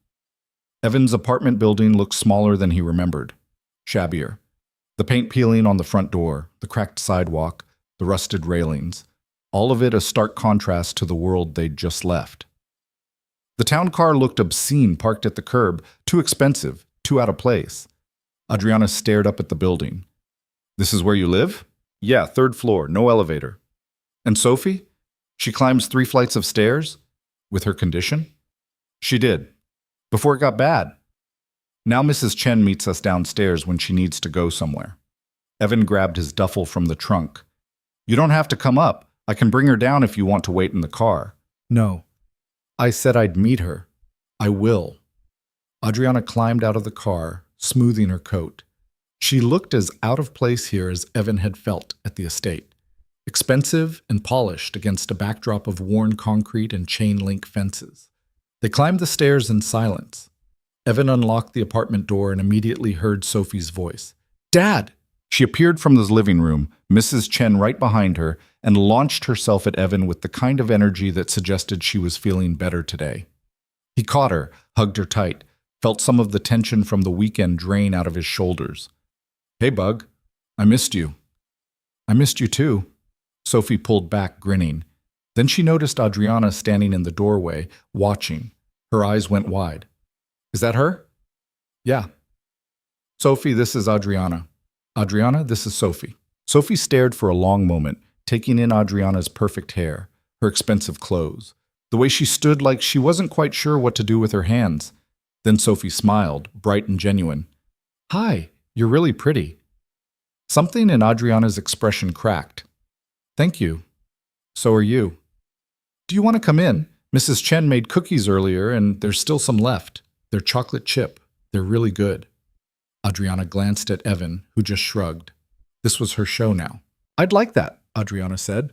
Mrs. Chen, bless her, took that as her cue. I go home now. Sophie was very good. No trouble. Thank you, Mrs. Chen. Really? Evan walked her to the door, pressed some cash into her hand despite her protests, and watched her leave. When he turned back, Sophie had already dragged Adriana to the couch and was showing her something on her tablet. This is the game I was telling Dad about, see? You have to build a village and protect it from monsters. I'm on level 47. That's really far. Adriana sat stiffly on the edge of the couch, looking at the screen like she was studying a foreign language. That's impressive. Do you play games? No, I don't really have time for games. That's sad. Games are fun. Sophie tilted her head, studying Adriana with the blunt curiosity of an 8-year-old. Do you like my dad? The question landed like a grenade. Evan froze in the kitchen doorway. Adriana's eyes flicked to him, then back to Sophie. Yes, she said carefully. I like your dad very much. Why? Why? Yeah. What do you like about him? Sophie set down the tablet, giving Adriana her full attention. I want to know. Because he's my dad, and I need to make sure you're nice to him. Adriana was quiet for a moment. Evan could see her calculating, trying to figure out the right answer. The answer that would satisfy a child's interrogation without revealing that this entire thing was a performance. Then she surprised him. Your dad is honest, Adriana said slowly. In a world where most people pretend to be something they're not, he just is who he is. He doesn't try to impress people. He doesn't put on an act, and he loves you more than anything in the world. That's not something you see every day. Sophie considered this. Do you love him? Sophie, Evan cut in, that's not... It's okay, Adriana said. She looked at Sophie directly. I don't know yet. Love takes time, but I care about him, and I can see that he's a good person, the kind of person worth caring about. Sophie nodded, satisfied. Okay, you can stay. Thank you for your permission, Adriana said, and there was the ghost of a smile on her face. Sophie launched into a detailed explanation of her hospital stay, the tests she'd had, the doctors she'd met. She talked about the surgery coming up with the kind of matter-of-fact bravery that broke Evan's heart. They're going to fix my heart so it works better, she explained to Adriana. Dr. Chen said I'll be able to run and play like other kids. I'm excited, but also kind of scared. Is that weird? No, Adriana said. Being scared makes sense. Surgery is a big deal. Are you ever scared? Sometimes. Of what? Adriana was quiet for a beat too long. Of not being good enough. Of failing at something important. Of letting people down. Sophie nodded like this was perfectly reasonable. My dad gets scared too. He tries to hide it, but I can tell. He worries about me a lot. That's because he loves you. I know. Sophie looked at Adriana seriously. You should tell him not to worry so much. He needs to take care of himself too. He forgets sometimes. Evan felt something twist in his chest. Adriana glanced at him, something unreadable in her expression. I'll remind him, she said. They talked for another 20 minutes. Sophie showed Adriana her room, her books, her collection of rocks from various parks around the city. She talked about school and her friends and the things she wanted to do when she was better. She was so open, so trusting, so completely herself. And Adriana somehow matched her energy. She asked questions. She listened. She didn't talk down to Sophie or treat her like a child who needed managing. She just talked to her like a person. Evan watched from the kitchen, making coffee he didn't want, and tried to reconcile the woman on his couch with the one who'd sat in his car that first night and offered to buy him. They didn't seem like the same person. Eventually, Sophie started to fade, the energy draining out of her like a battery running low. She curled up on the couch, leaning against Adriana's shoulder without asking permission. I'm tired, she said quietly. That's okay, Adriana said. Rest. Within minutes, Sophie was asleep. Adriana sat very still, like she was afraid to move and wake her. She looked at Evan, helpless. She does this, Evan said softly, coming over. Just crashes when she's worn out. It's the medication. He moved to pick Sophie up, to carry her to bed, but Adriana shook her head slightly. Let her sleep, just for a few minutes. So they sat there in the quiet apartment, Sophie breathing steadily against Adriana's shoulder, the afternoon light slanting through the windows. She's wonderful, Adriana said finally, barely above a whisper. You've done a good job with her. I've done my best. That's all I know how to do. It's more than most people manage. Adriana looked down at Sophie's sleeping face. She's so open, so trusting. How do you teach a kid to be like that in a world that will hurt her? You don't teach it. She just is that way. And yeah, the world will hurt her. It already has. But I'd rather she stay open and get hurt than close herself off and never really live. Evan paused. She's braver than I am. She gets it from you. I'm not brave. I'm just desperate. Adriana looked at him. You sold yourself to a stranger to save your daughter's life. You spent 3 days lying to my family, knowing they'd judge you, knowing you didn't fit in, just to keep up your end of a deal. That's brave. That's survival. Sometimes they're the same thing. Sophie shifted in her sleep, murmuring something unintelligible. Adriana adjusted slightly, making her more comfortable, and the gesture was so unconsciously gentle that Evan had to look away. I should go, Adriana said quietly. Let you two rest. Tomorrow's a big day. Yeah, but neither of them moved. Sophie slept on, and the moment stretched, fragile and strange. Thank you, Evan said, for coming here, for meeting her. You didn't have to do that. I know, but she matters to you, so she matters. Does she? Matter to you? Adriana didn't answer right away. She looked down at Sophie, at this small person who'd disarmed her completely in less than an hour. Yes, she finally said. I think she does. Evan felt something shift in his chest, something that had been carefully locked away, carefully controlled, carefully labeled as transaction only. Adriana. His phone rang, shattering the moment. He checked the screen. Dr. Chen. I need to take this. He stepped into the kitchen, answered. Hello, Mr. Brooks? Richard Chen. I wanted to confirm tomorrow's schedule. We're still on for 7 a.m. Pre-op starts at 6. You should plan to be here by 5:30 at the latest. I'll be there. Good. And Mr. Brooks? Sophie is strong. I've reviewed her latest tests. Everything looks as good as it possibly can. She has every reason to come through this just fine. Thank you. That means a lot. See you tomorrow. Evan hung up and stood there for a moment, hands braced on the counter, trying to breathe through the sudden wave of terror that hit him. Tomorrow, surgery. 6 to 8 hours of not knowing if his daughter would survive. When he came back to the living room, Adriana had carefully shifted Sophie off her shoulder and onto the couch, tucking a blanket around her. She stood, smoothing her coat, back in business mode. That was the surgeon? Yeah, confirming tomorrow. And everything's set? Everything's set. Adriana nodded. She looked at Sophie one more time, then at Evan. She's going to be fine. Dr. Chen is the best. She'll come through this. You don't know that. No, but I believe it. And you should too. Evan walked her to the door. They stood in the narrow hallway, the distance between them suddenly feeling vast. So this is it, he said. Deal's done. You got your weekend. Sophie gets her surgery. We're even. We're even, Adriana agreed. I'll tell Sophie it didn't work out, eventually, when she asks. I'll say we wanted different things, or the timing was wrong, or something that sounds plausible. And my parents, I'll tell them the same. They'll be disappointed, but they'll understand, or pretend to. Adriana looked at him directly. Thank you, Evan, for this weekend, for making it believable. Yeah, well, turns out I'm a better actor than I thought. Something flickered across her face. Right, acting. She turned to go, then stopped. Reached into her purse and pulled out a business card, pressed it into his hand. My direct line. If anything happens, if Sophie needs anything, if you need anything, call me. I thought we were done. We are. But that doesn't mean I stop caring what happens to her, or to you. She said it quickly, like she was afraid she'd lose her nerve. The money for the surgery came from a trust I control. It's not connected to my family or the company. No one will ever know. You don't owe me anything beyond what we already agreed to.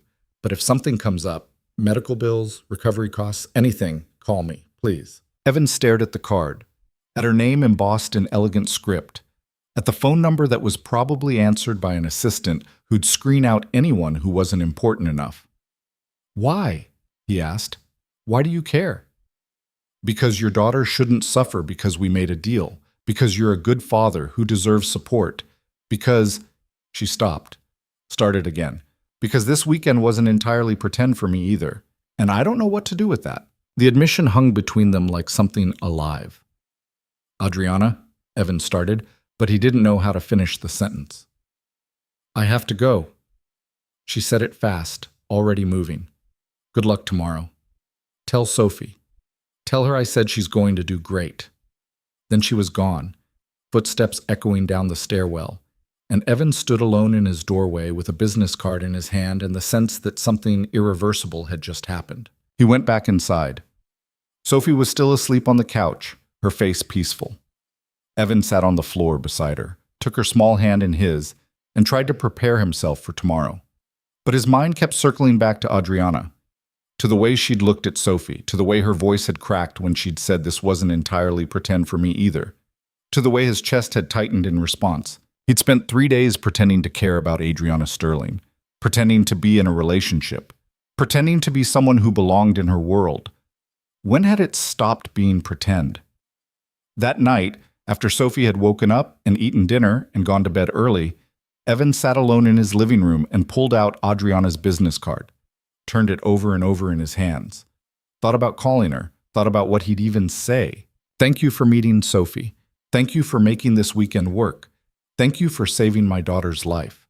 Or maybe, "I don't know what's happening here, but I can't stop thinking about you, and that terrifies me." He put the card on the coffee table and didn't call.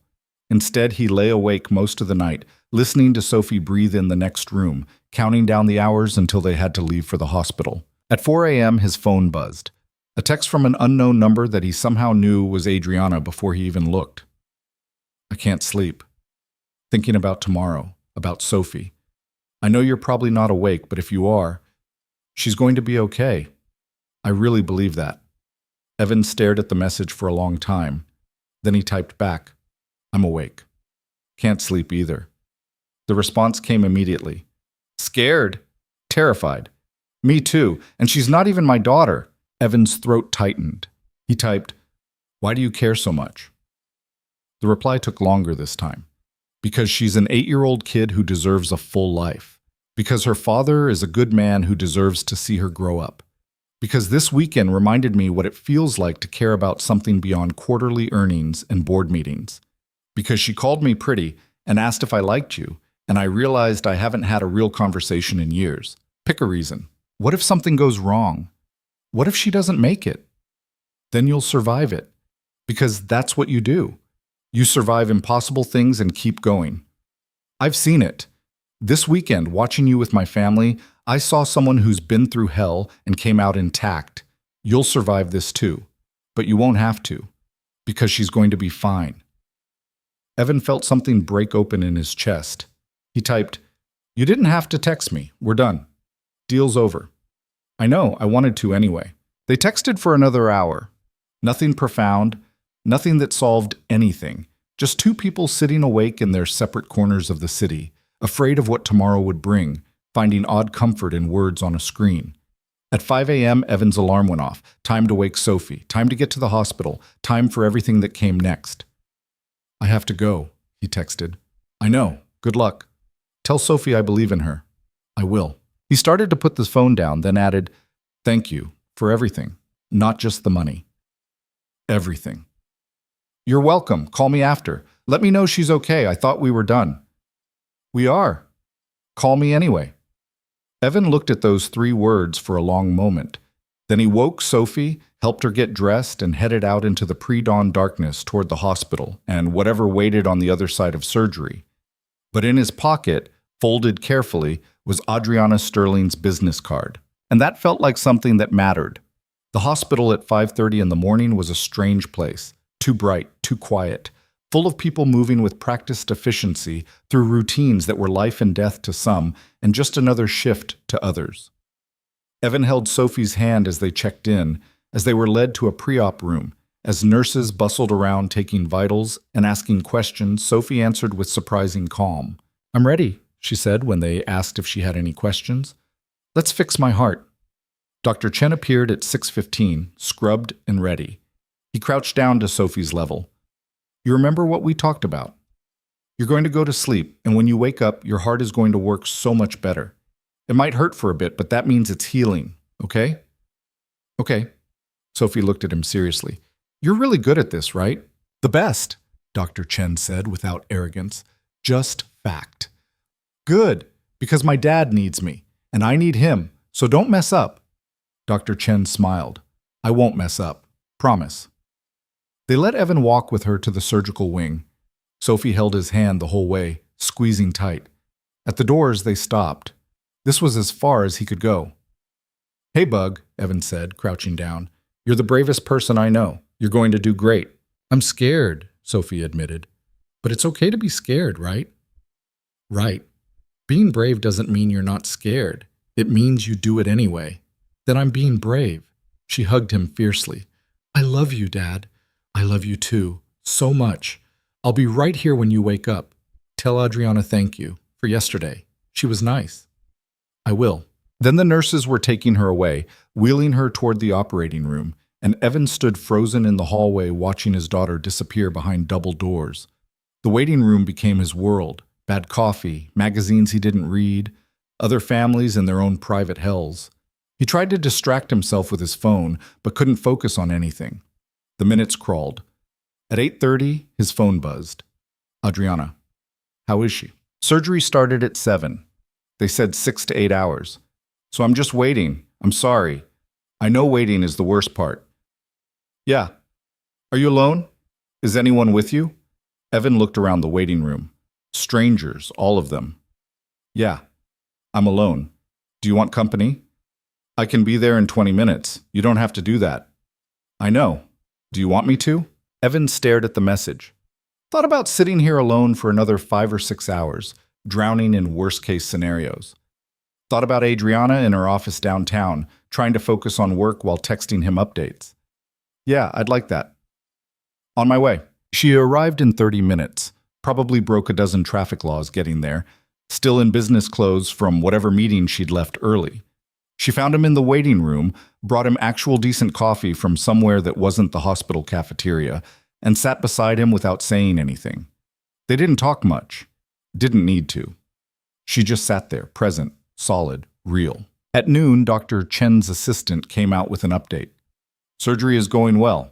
Dr. Chen wanted you to know we're about halfway through. Sophie is stable. Halfway. 3 more hours, maybe 4. Adriana's hand found Evan's, squeezed once. See? She's okay. So far. She's going to stay okay. At 2:30, Dr. Chen himself appeared.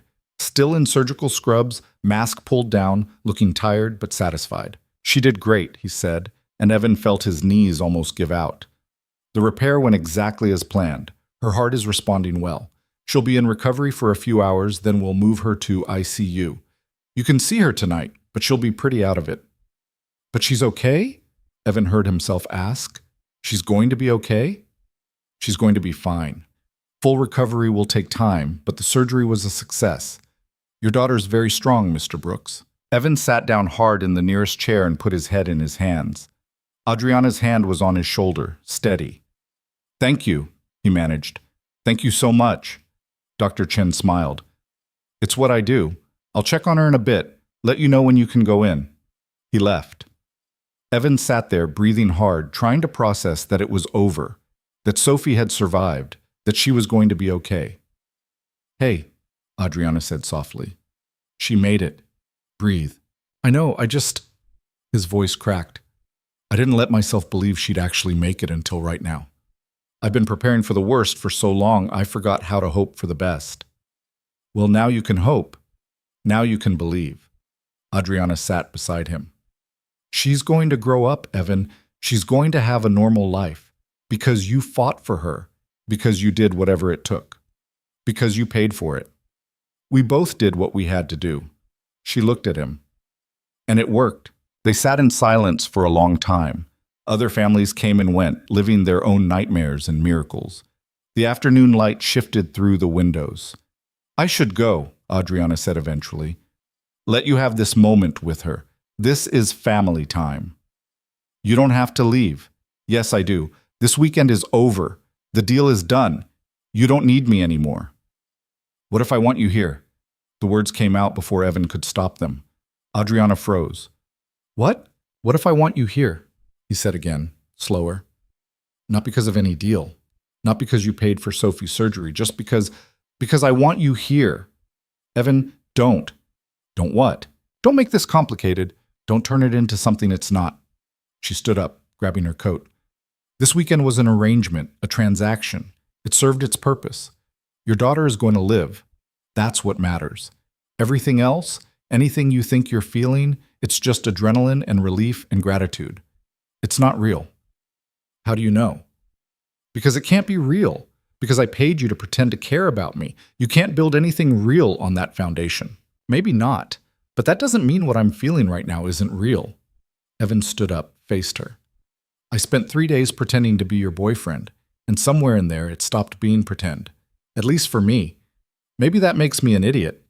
Maybe I'm confusing gratitude for something else. But I don't think I am. Adriana looked at him like he'd just spoken a foreign language. You don't mean that. Yeah, I do. I bought you, Evan.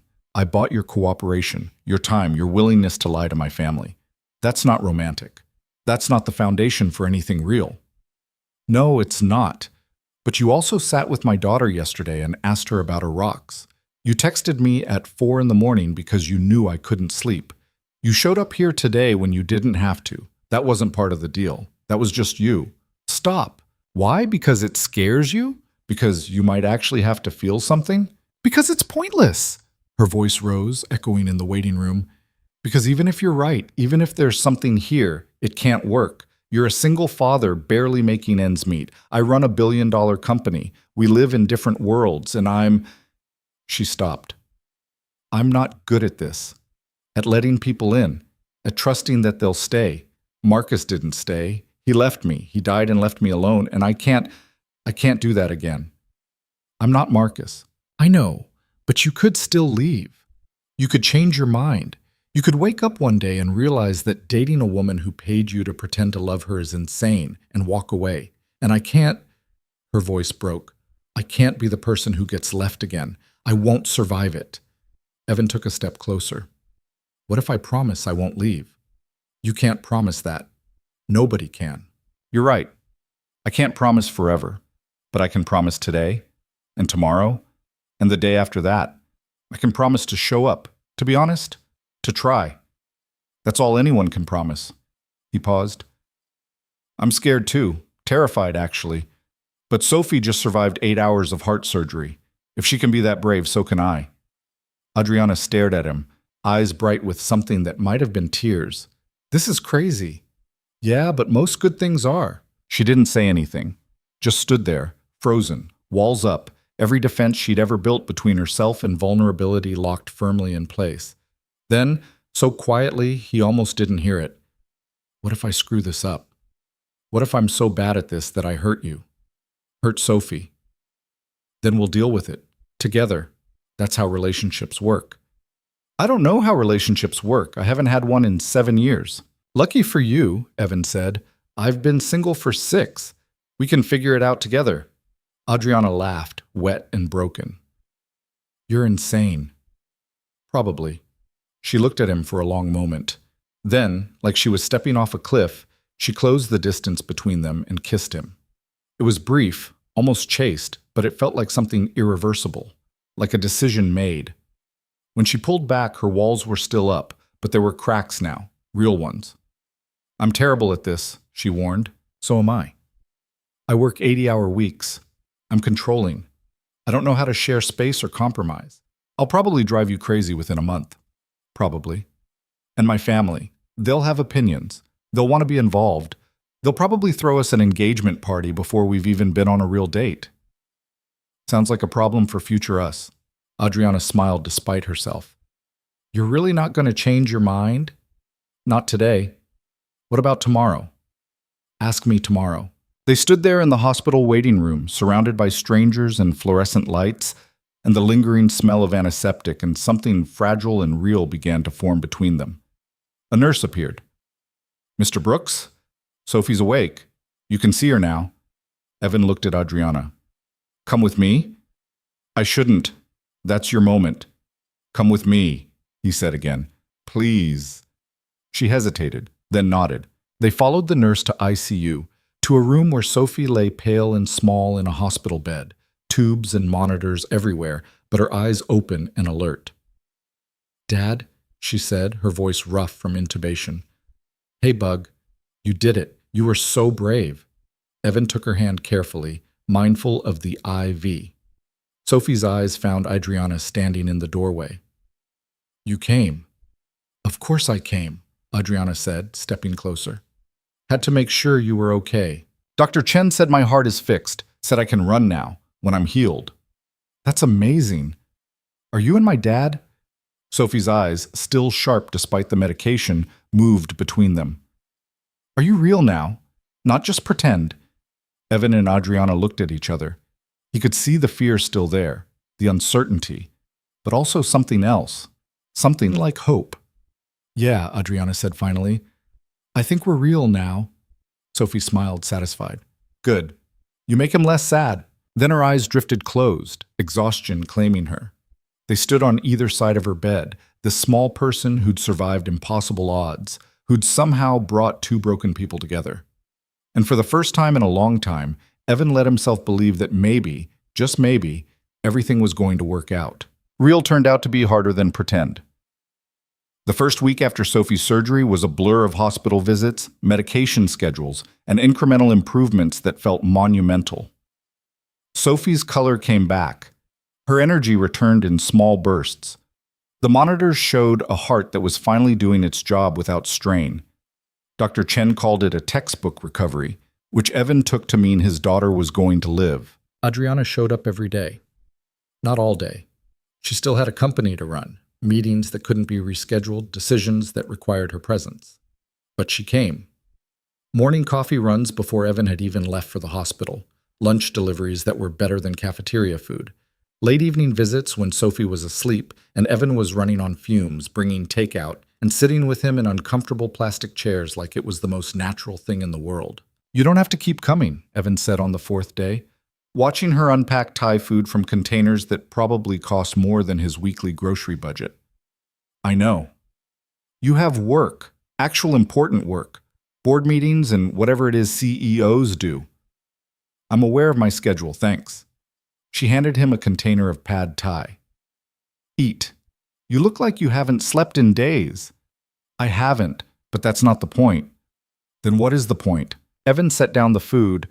"The point is you're acting like this is normal, like showing up here every day is something you just do. But it's not normal. We've known each other for 2 weeks. Most of that was fake.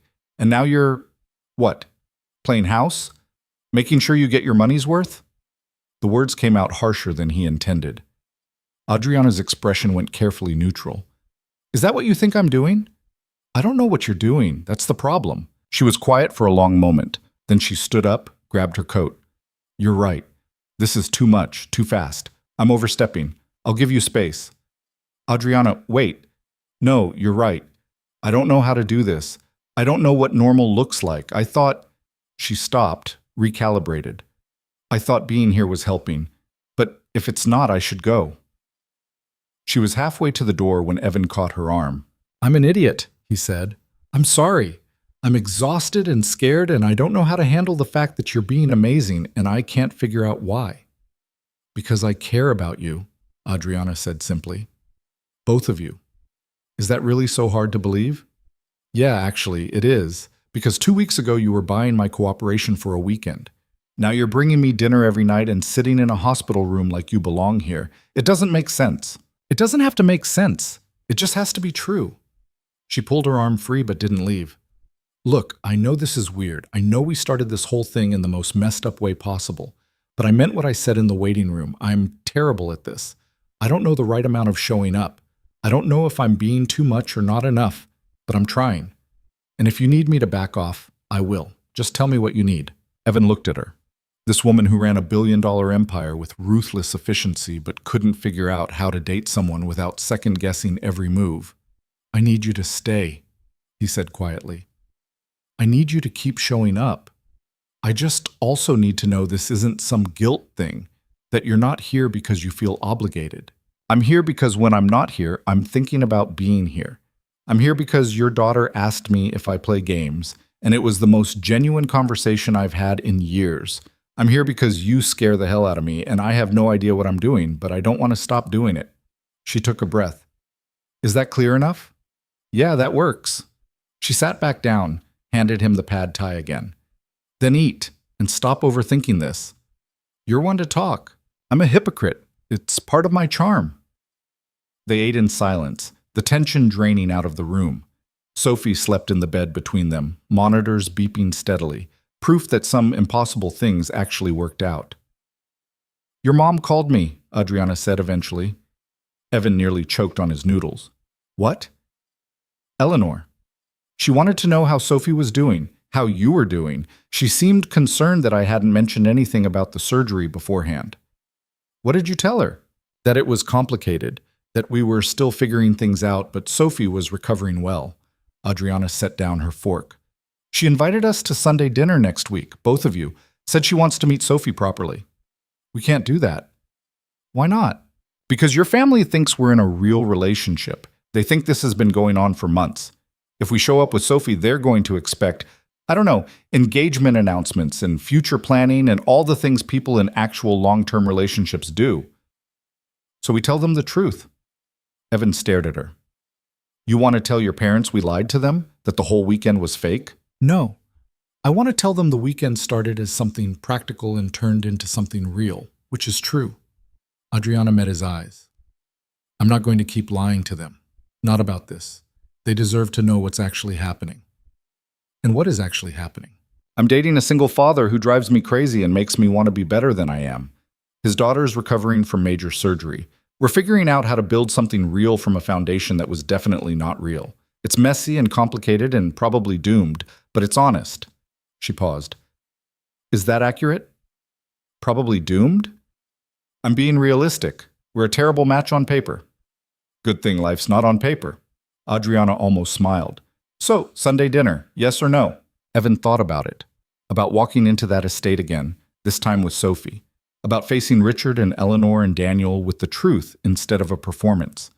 About admitting that what had started as a transaction had become something neither of them had planned for. Sophie gets released on Saturday, he said. If she's feeling up to it, we'll come. But I'm telling them the truth.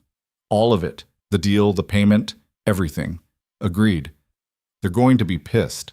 Probably. But they'll get over it. Adriana stood up, started gathering the empty containers. My father respects honesty more than he respects perfection. And my mother just wants me to be happy. If they see that this, whatever this is, makes me happy, they'll accept it. Does it?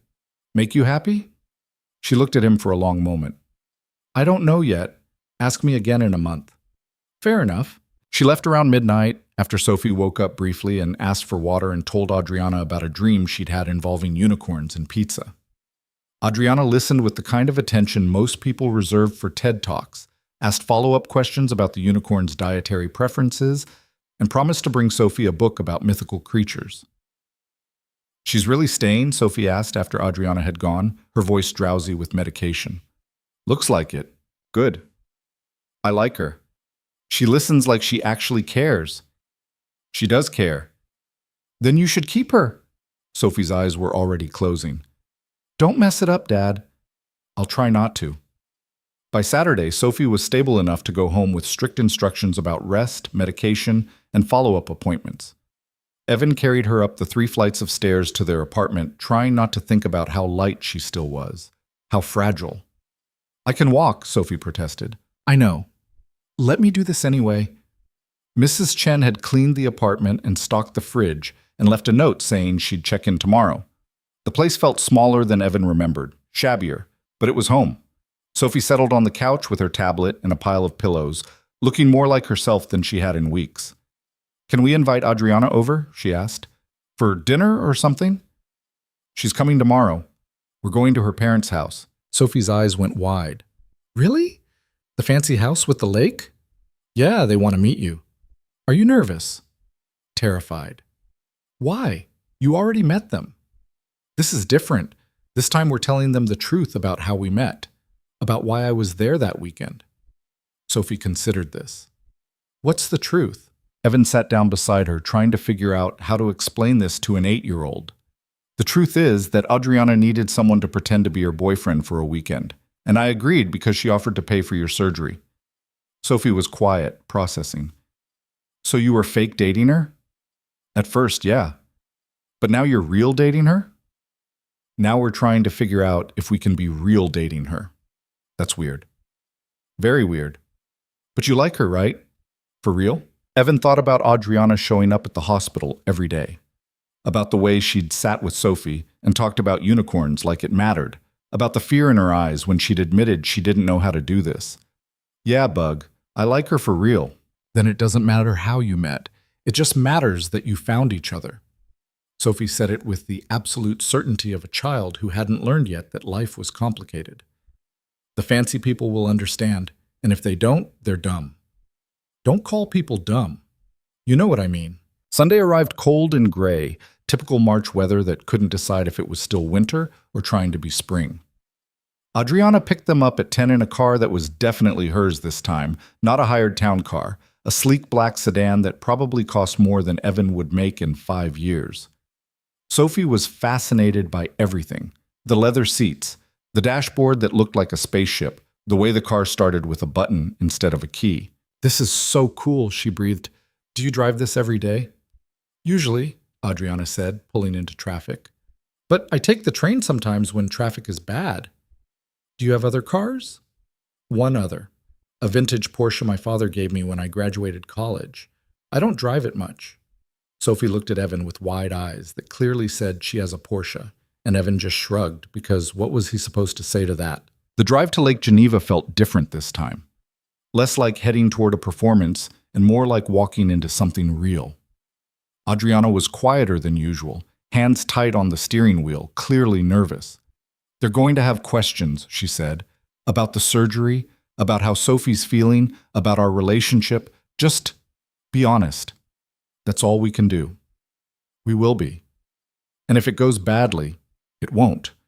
But if it does, then we'll deal with it. Evan reached over and squeezed her hand briefly. Together, remember?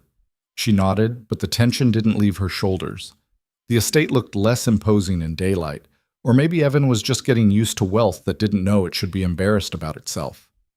Eleanor met them at the door, elegant as ever, but her expression changed when she saw Sophie. "Oh, sweetheart," she said, crouching down to Sophie's level. "You must be Sophie. Your father has told us so much about you. How are you feeling?" "Good. Tired, but good. My heart works better now." "I'm so glad." Eleanor's eyes were bright with something that looked like genuine emotion. "Come in. Everyone's eager to meet you." Richard was in the library. Daniel and Sophia in the sitting room. They all converged in the main hall, and for a moment it felt like an audience. All these adults looking at this small girl who'd just survived the kind of thing that broke families apart. But Sophie, brave as ever, just smiled and said hello and asked if they had any pets because she'd always wanted a dog. "We have 2 labs," Richard said. "They're outside. Would you like to meet them?" "Yes, please." Daniel volunteered to take her, and Sophie went happily, leaving the adults alone in a silence that felt heavy with unspoken questions. "So," Eleanor said carefully. "Surgery, that's quite a thing to go through." "It was necessary," Evan said. Her heart was failing. Without it, she wouldn't have made it another year. "And you didn't mention this before because..." This was it. The moment where the truth either set them free or burned everything down. Adriana spoke before Evan could. "Because we weren't actually together yet. Not really. That weekend, when Evan was here, it wasn't what you thought it was." Richard's expression sharpened. "Explain." So they did. Adriana took the lead, her voice steady and businesslike, laying out the facts like she was presenting to a board. The arrangement. The payment. The reason behind it all. Evan filled in his side. Sophie's illness. The desperation. The impossible choice that hadn't really been a choice at all. When they finished, the silence was deafening. Eleanor sat down slowly. Richard's face was unreadable. Daniel, who'd come back from showing Sophie the dog, stood in the doorway looking shocked. "You lied to us," Eleanor said finally.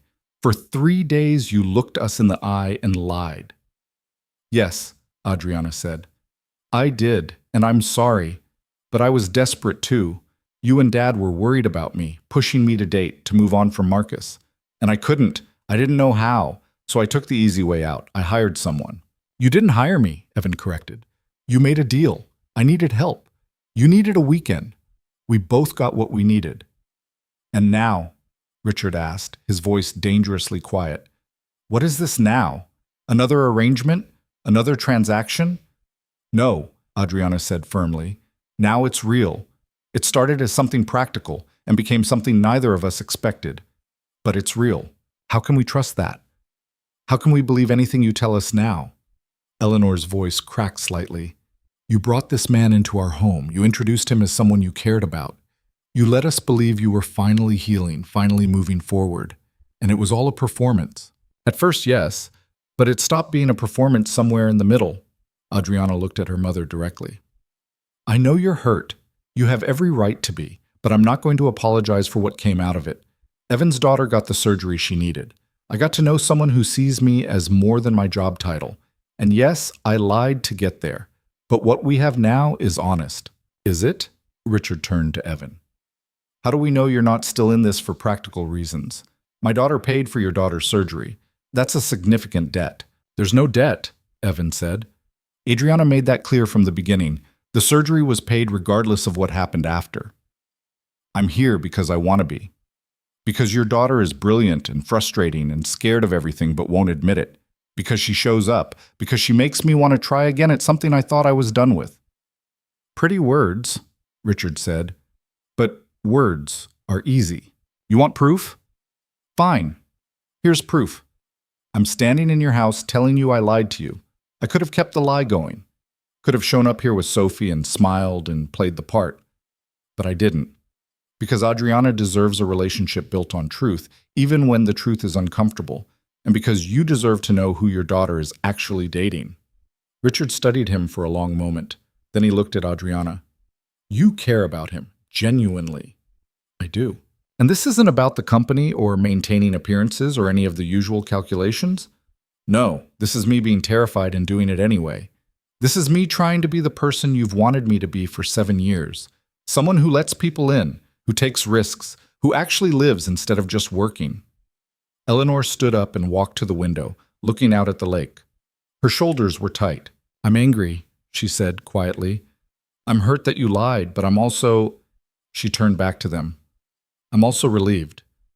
Because that weekend, watching you with Evan, you seemed lighter, happier, and I hoped so much that it was real, that you'd finally found someone who could reach you. He did reach me, Adriana said, just not the way you thought. Does it matter how? Daniel spoke up from his position by the door. Look, yeah, they lied. That sucks. But they're here now telling the truth when they could have kept lying. That has to count for something. It counts for honesty after the fact, Richard said, which is better than continued deception, but it's not the same as honesty from the start. No, Evan agreed. It's not. But it's what we have. And if you can't accept that, I understand. But I'm not going to apologize for making a deal that saved my daughter's life. I'm only sorry it required lying to you in the process. Sophia, quiet until now, spoke up. Can I ask a question? Sophie, does she know about the arrangement? She knows we started as fake dating, Evan said. She thinks it's weird, but she's 8. She doesn't understand the complexity. And what happens when she does understand? When she's older and realizes her father's relationship started because of her medical bills? Sophia's voice was gentle but pointed. That's a heavy thing to carry. Evan hadn't thought about that. About Sophie someday understanding the full weight of what had been traded to save her life. About the guilt she might feel. We'll handle it when we get there, he said. Right now she's alive. She's healing. That's what matters. The room fell silent again. Outside, they could hear Sophie's laughter as she played with the dogs. Eleanor was the first to speak. I need time to process this, to figure out how I feel about all of it. That's fair, Adriana said. But, Eleanor continued, I'm not going to punish you for being human, for making mistakes, for doing something desperate when you were backed into a corner. She looked at Evan. Both of you. Richard sighed heavily. I don't like being lied to. I don't like that you felt you couldn't be honest with us from the start, Adriana. But I respect that you're being honest now. He stood up, walked over to them. This is conditional trust. You're going to have to earn back what you broke. Both of you. Understand? Yes, sir, Evan said. And Evan, if you hurt my daughter, payment for Sophie's surgery or not, you'll answer to me. Understood. Richard nodded once, then left the room. Eleanor followed, pausing at the door. Sophie is welcome here any time, she said quietly. Whatever happens between you two, that child has been through enough. She deserves stability and joy and people who care about her. We can be part of that if you'll let us. Then she was gone too, leaving just Adriana, Evan, Daniel, and Sophia. Well, Daniel said, that went better than expected. Did it? Adriana sounded shaken. Yeah, nobody threw you out, nobody disowned you. Dad will come around, he always does. Daniel clapped Evan on the shoulder. Welcome to the family, for real this time. Sophia smiled. I'll go check on Sophie. Make sure she's not trying to adopt those dogs. When they were alone, Adriana sat down heavily on the couch. That was awful, she said. Could have been worse. How? They're disappointed in me. They don't trust us. My mother needs time to process. But they didn't shut us out. They didn't tell us to leave. They're hurt, yeah, but they're willing to work through it. Evan sat beside her. That's more than we had a right to expect. I hate disappointing them. I know. But you told the truth. That matters. Adriana leaned against him, and Evan put his arm around her shoulders. They sat like that for a while, listening to Sophie's laughter drift in from outside, both of them exhausted from honesty. Do you regret it? Adriana asked quietly. The deal? Everything that came after? No, do you? I don't know. I got what I wanted. My parents off my back about dating, but I also got something I didn't plan for, something that scares me. What's that? You, this, the possibility that I might actually be capable of having something real with someone. She looked up at him. I've spent 7 years convincing myself I was better off alone, safer, and then you showed up and complicated everything. Sorry? Don't be. I needed complicated. I needed someone who wouldn't let me hide. She paused. I'm just terrified I'm going to screw this up, that I'll hurt you or Sophie because I don't know how to do this right. Then we'll both screw up together. That's the deal. That's a terrible deal. Yeah, but it's honest. She almost smiled. Then Sophie burst through the door, dragging Daniel behind her. Dad, they have 2 dogs. Can we get a dog? Please. I promise I'll take care of it and walk it and everything. Evan looked at Adriana. Adriana looked at him. And somehow, despite everything, the lies, the complications, the family drama, they both started laughing. This was real. Messy and imperfect and nothing like either of them had planned. But it was real. Dinner was less tense than Evan expected.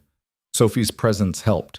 It was hard to maintain cold disapproval when an 8-year-old was asking enthusiastic questions about everything from the chandelier to the type of fish in the lake. Eleanor thawed considerably, asking Sophie about school and her favorite books and what she wanted to be when she grew up. A doctor, Sophie said confidently, like Dr. Chen. So I can fix people's hearts like he fixed mine. That's a wonderful goal, Eleanor said warmly. Richard remained more reserved, but Evan caught him watching Sophie with something like fondness. By dessert, he was asking her about her recovery and listening to her detailed explanation of what the surgery had involved with genuine interest. You're very brave, Richard told her. Most adults couldn't handle what you've been through. I was scared, Sophie admitted, but my dad says being brave doesn't mean you're not scared. It means you do it anyway. Your dad is right. After dinner, Daniel suggested a walk around the property. Sophie was tired but insisted she could make it, so they bundled up and headed outside. The evening was cold but clear, stars beginning to show. Adriana and Evan ended up trailing behind the others, walking slowly along the lake path. They like her, Adriana said. Sophie. They're already half in love with her. She has that effect on people. She gets it from you, that openness, that trust that the world will be kind. I don't trust that at all, Evan said. I've seen too much to trust that. But you keep trying anyway. You keep showing up, keep hoping, keep believing things will work out. That's a kind of trust. They walked in silence for a bit, their breath fogging in the cold air. My mom pulled me aside while you were helping Sophie with her coat, Adriana said. She told me she sees why I'm with you, said you're good for me. But she's still hurt. Yes, but she'll forgive me. Us. It'll just take time. Adriana stopped walking, turned to face him. I'm sorry I dragged you into this. Into my family, my mess, all of it. I dragged myself into it. I said yes to the deal, remember? You didn't have a choice. There's always a choice. I chose Sophie's life over my pride. I'd make that choice again. He took her hand. And I'm choosing this. Whatever this is. I'm choosing it. Even though it's complicated?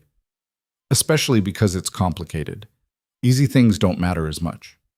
Adriana stepped closer, close enough that he could see the uncertainty in her eyes, the fear she was trying so hard to hide. I don't know how to do this, she whispered.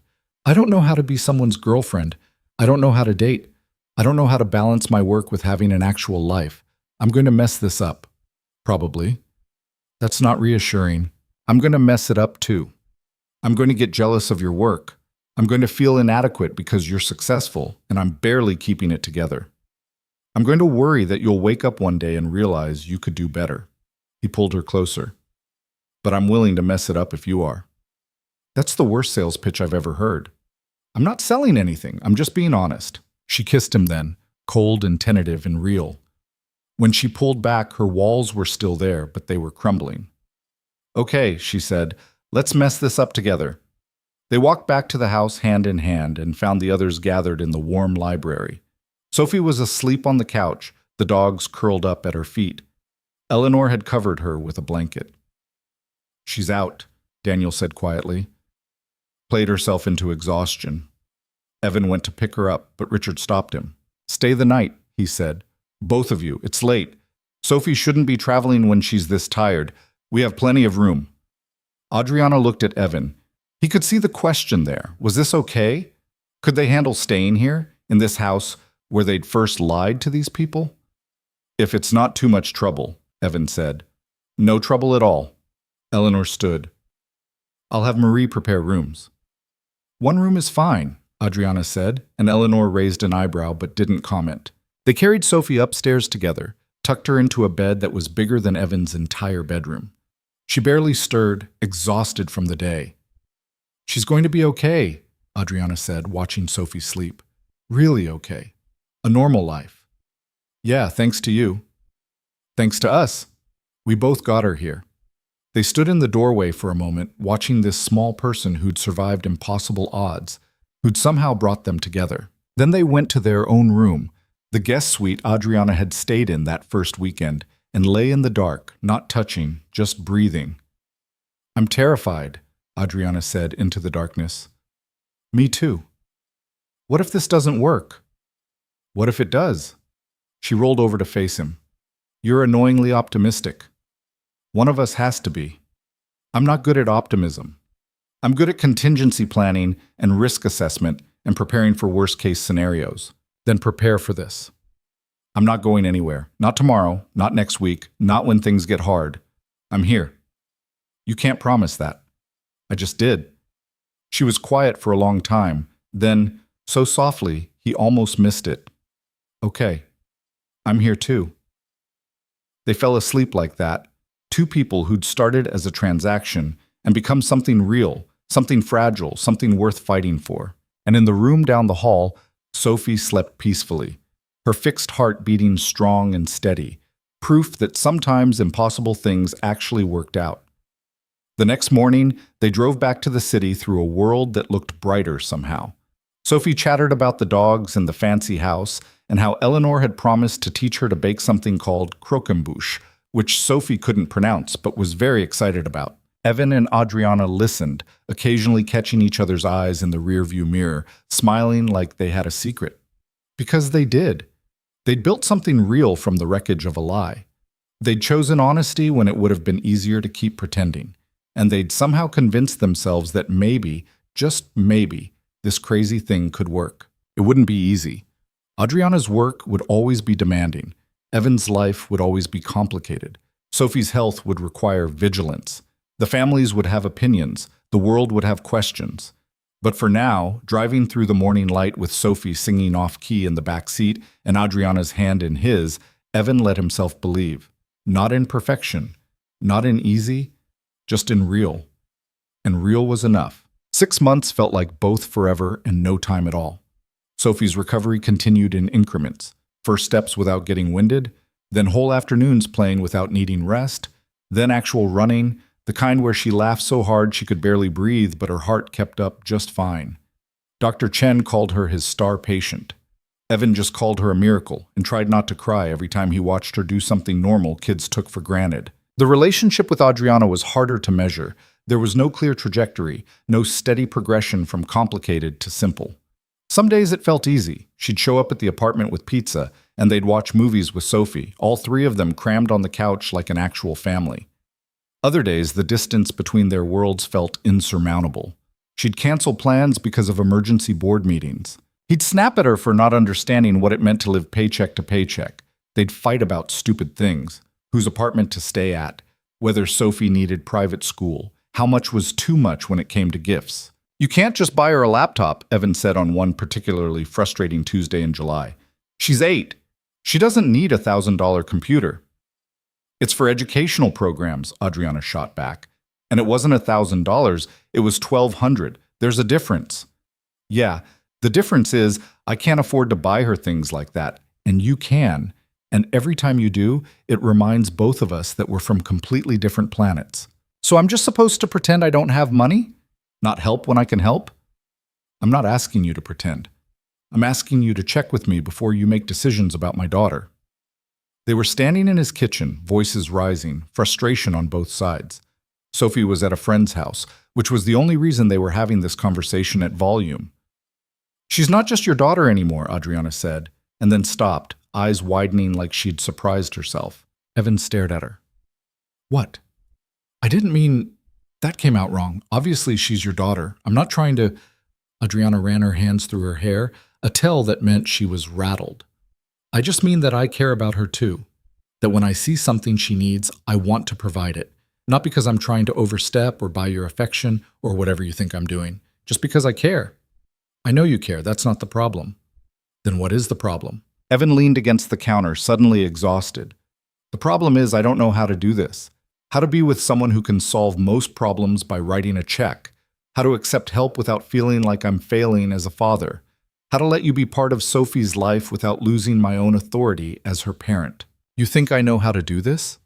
Adriana's voice softened. I don't know how to date someone who has a kid. I don't know the rules. I don't know when I'm allowed to step in and when I need to step back. I'm making this up as I go and apparently screwing it up. You're not screwing it up. You're being you, which is generous and successful and used to solving problems efficiently. And I'm being me, which is proud and stubborn and terrified of needing anyone. They looked at each other across the small kitchen, two people still learning each other's edges, still figuring out how to fit together. We need rules, Adriana said finally. Boundaries. Clear communication about what's okay and what's not. I hate rules. I know, but we need them anyway. She moved closer. Rule 1. I ask before buying Sophie anything over $50. Rule 2. You tell me when you're feeling inadequate instead of picking fights. Rule 3. We both acknowledge that this is hard and we're going to mess up, and that's okay, as long as we keep trying. Those are terrible rules.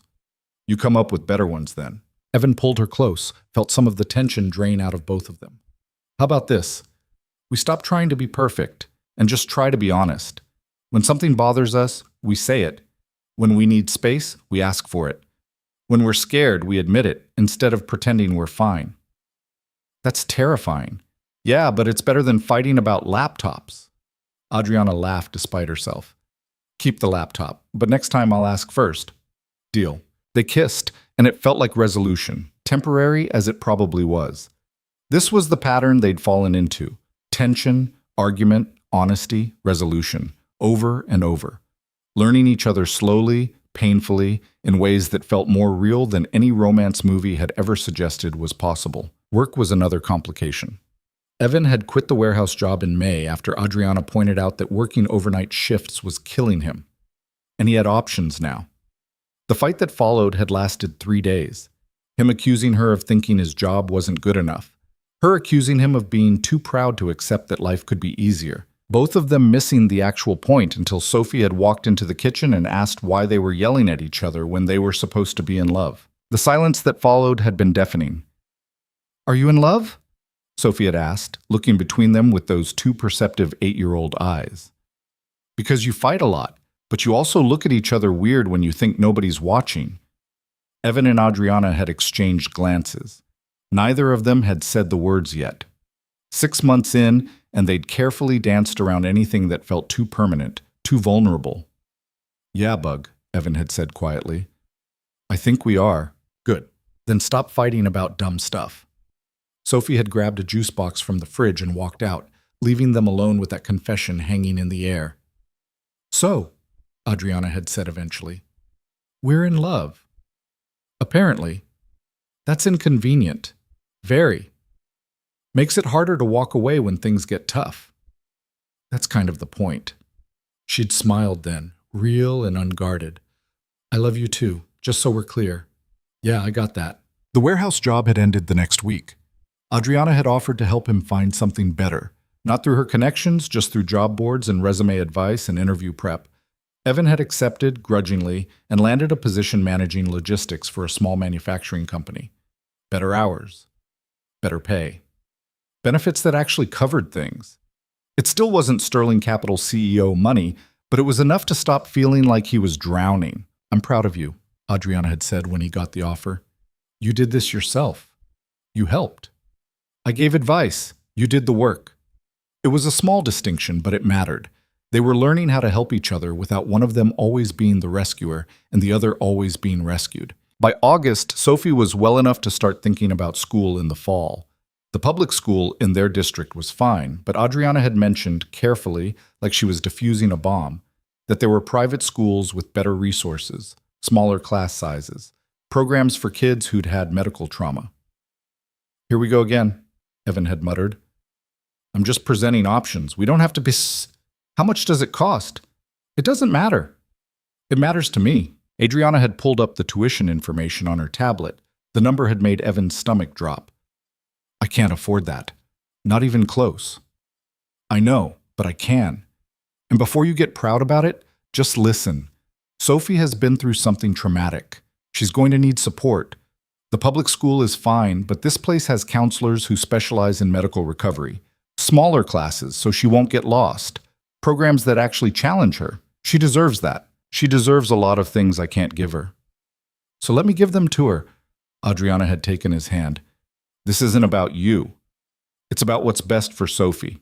And if you can put aside your pride for 5 minutes, you know I'm right. He'd hated it. Hated needing her money. Hated that she could solve problems he couldn't. Hated feeling like he was failing at the one job that actually mattered. But she was right. If we do this, he'd said slowly, it's a loan. I pay you back. Monthly installments, whatever I can manage. This isn't a gift. Evan, those are my terms. Take them or leave them. She'd studied him for a long moment, then nodded. Fine. Monthly installments, token amounts that make you feel better. But the actual tuition comes from the medical trust I set up for Sophie, the one that's already covering her follow-up care. It's separate from you and me. It's for her. It was a compromise. An imperfect one that still left Evan feeling inadequate, but he could live with it. Sophie had started at the new school in September. She'd been nervous.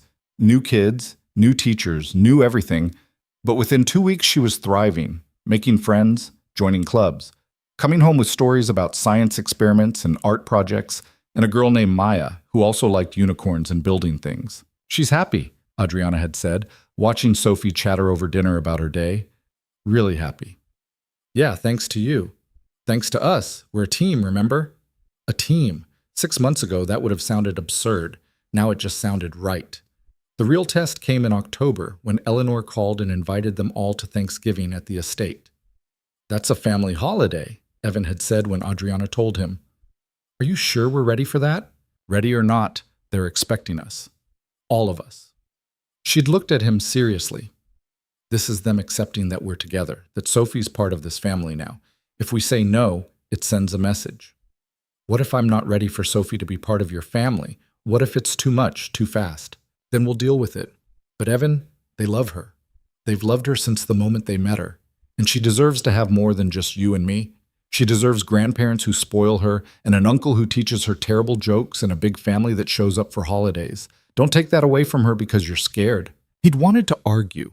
Wanted to say this was moving too fast, that they were blurring lines that should stay clear, that he was terrified of what would happen to Sophie if he and Adriana didn't work out. But Sophie had walked in right then and asked what they were talking about. "Thanksgiving," Adriana had said, "at the lake house, with my family. You interested?" Sophie's face had lit up. "Really? With the dogs?" "With the dogs." "Yes. Can we stay overnight? Can we go on the boat? Eleanor said there's a boat." And that had been that. One enthusiastic 8-year-old, and the decision was made. Thanksgiving weekend arrived cold and crisp, the lake starting to freeze at the edges. They drove up together, Sophie bouncing in the back seat with excitement, Evan trying to manage his anxiety, Adriana caught between both of them. "It's going to be fine," she said for the 10th time. "You don't know that. I know my family. They're going to be wonderful to Sophie. They're going to ask you about work and your life and treat you like you belong. And yeah, it's going to be overwhelming and awkward, and you're going to feel out of place, but that's just how it is. You get through it. What if I screw up, say the wrong thing, embarrass you? Then you'll be human. Stop catastrophizing." The estate was decorated for fall, pumpkins on the porch, wreaths on the doors, the kind of tasteful seasonal touches that probably cost more than Evan's monthly rent.